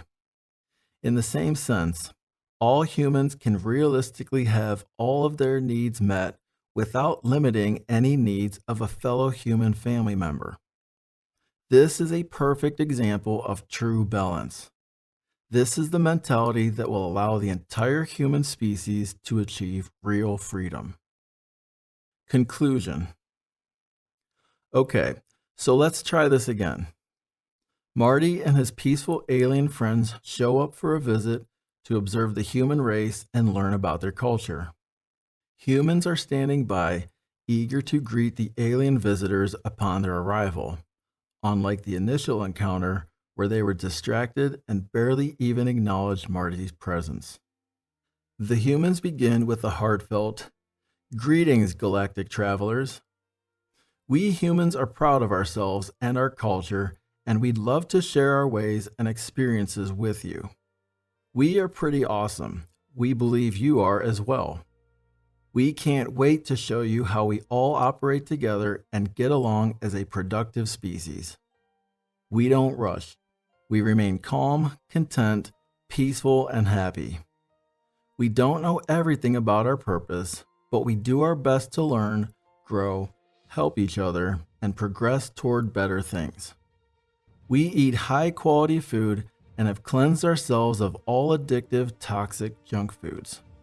We spend time with one another, and our elderly neighbors are appreciated, respected, cared for, and sought out for their depth of wisdom and experience. Our leaders are trusted, and they all cohesively work together to keep things running smoothly without looking for unfair advantages. We don't all agree on everything, but we do accept each other's uniqueness as it adds to the beauty of the whole. We all have reasonable and comfortable living conditions. No one lives in a ridiculously extravagant mansion, and no one is stuck in a run-down ghetto. We all have different abilities, talents, and roles, and we're each content with our own individuality. We do not believe that some win while others lose.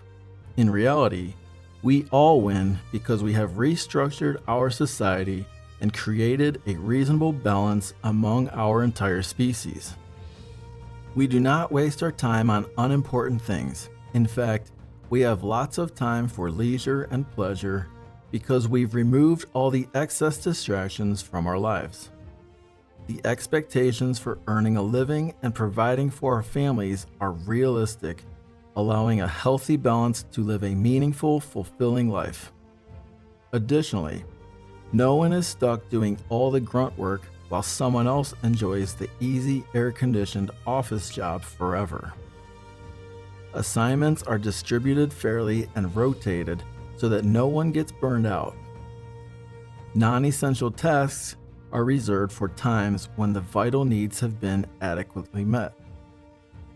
No one works night shift except for a few essential emergency workers, and only for a very limited time, and no one person gets stuck doing it all the time. Our need for armed security is almost non-existent because no one is lacking the things they truly want or need.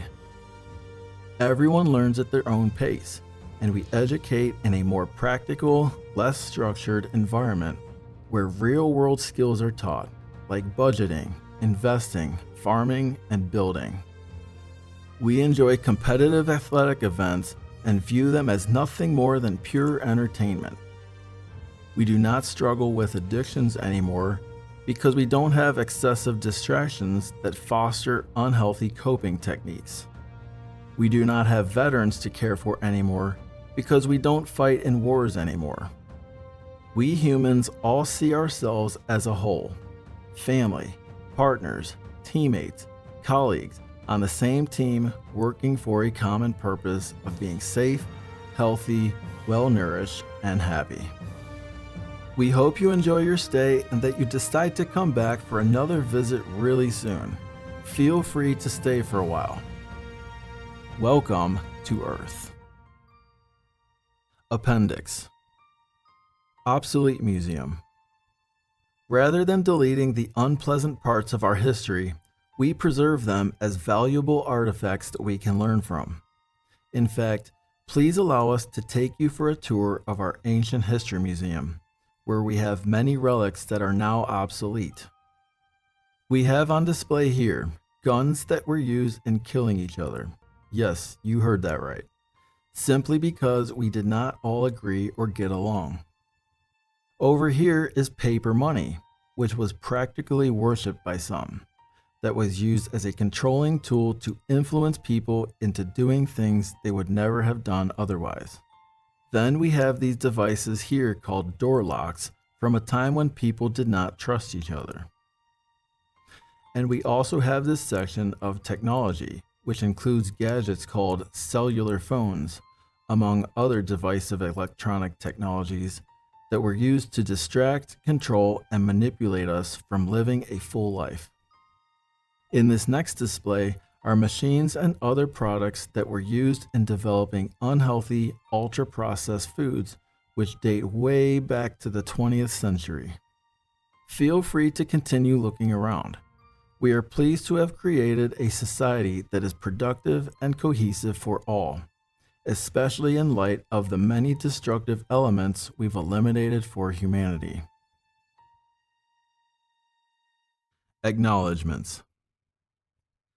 While my name may appear on the cover of this book, it would not be what it is without the people mentioned below. A major thank you to my twin brother Eric for helping me take this inspiring message to a whole nother level. The raw message would probably be just fine without your help, but it would have been much less palatable without your magical touch. High five, dude. I owe you big time.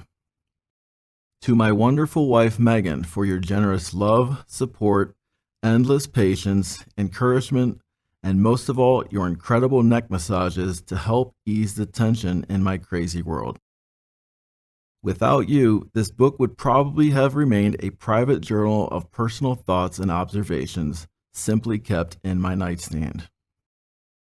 To my friend Jeremy Vandress for being the #1 cheerleader of this project.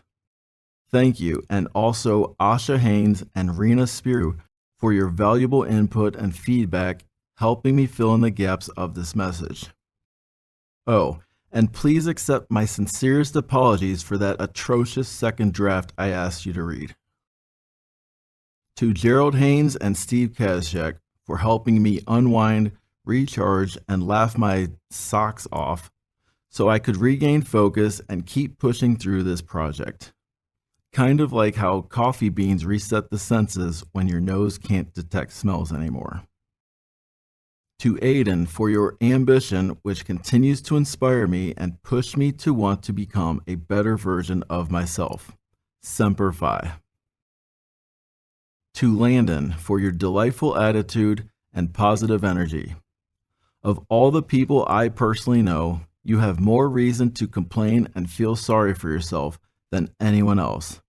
And yet you are by far the happiest person I know. Thank you, Dad, for your everyday comic relief and for setting a solid example of kindness and for your calm, peaceful demeanor. Thanks, Mom, for teaching me and my brothers the absolute best possible way you know how to shape us. You gave us a childhood that others wish they had. Thank you to my editor, Joe Pearson, for your insightful guidance in this project and for not going easy on me.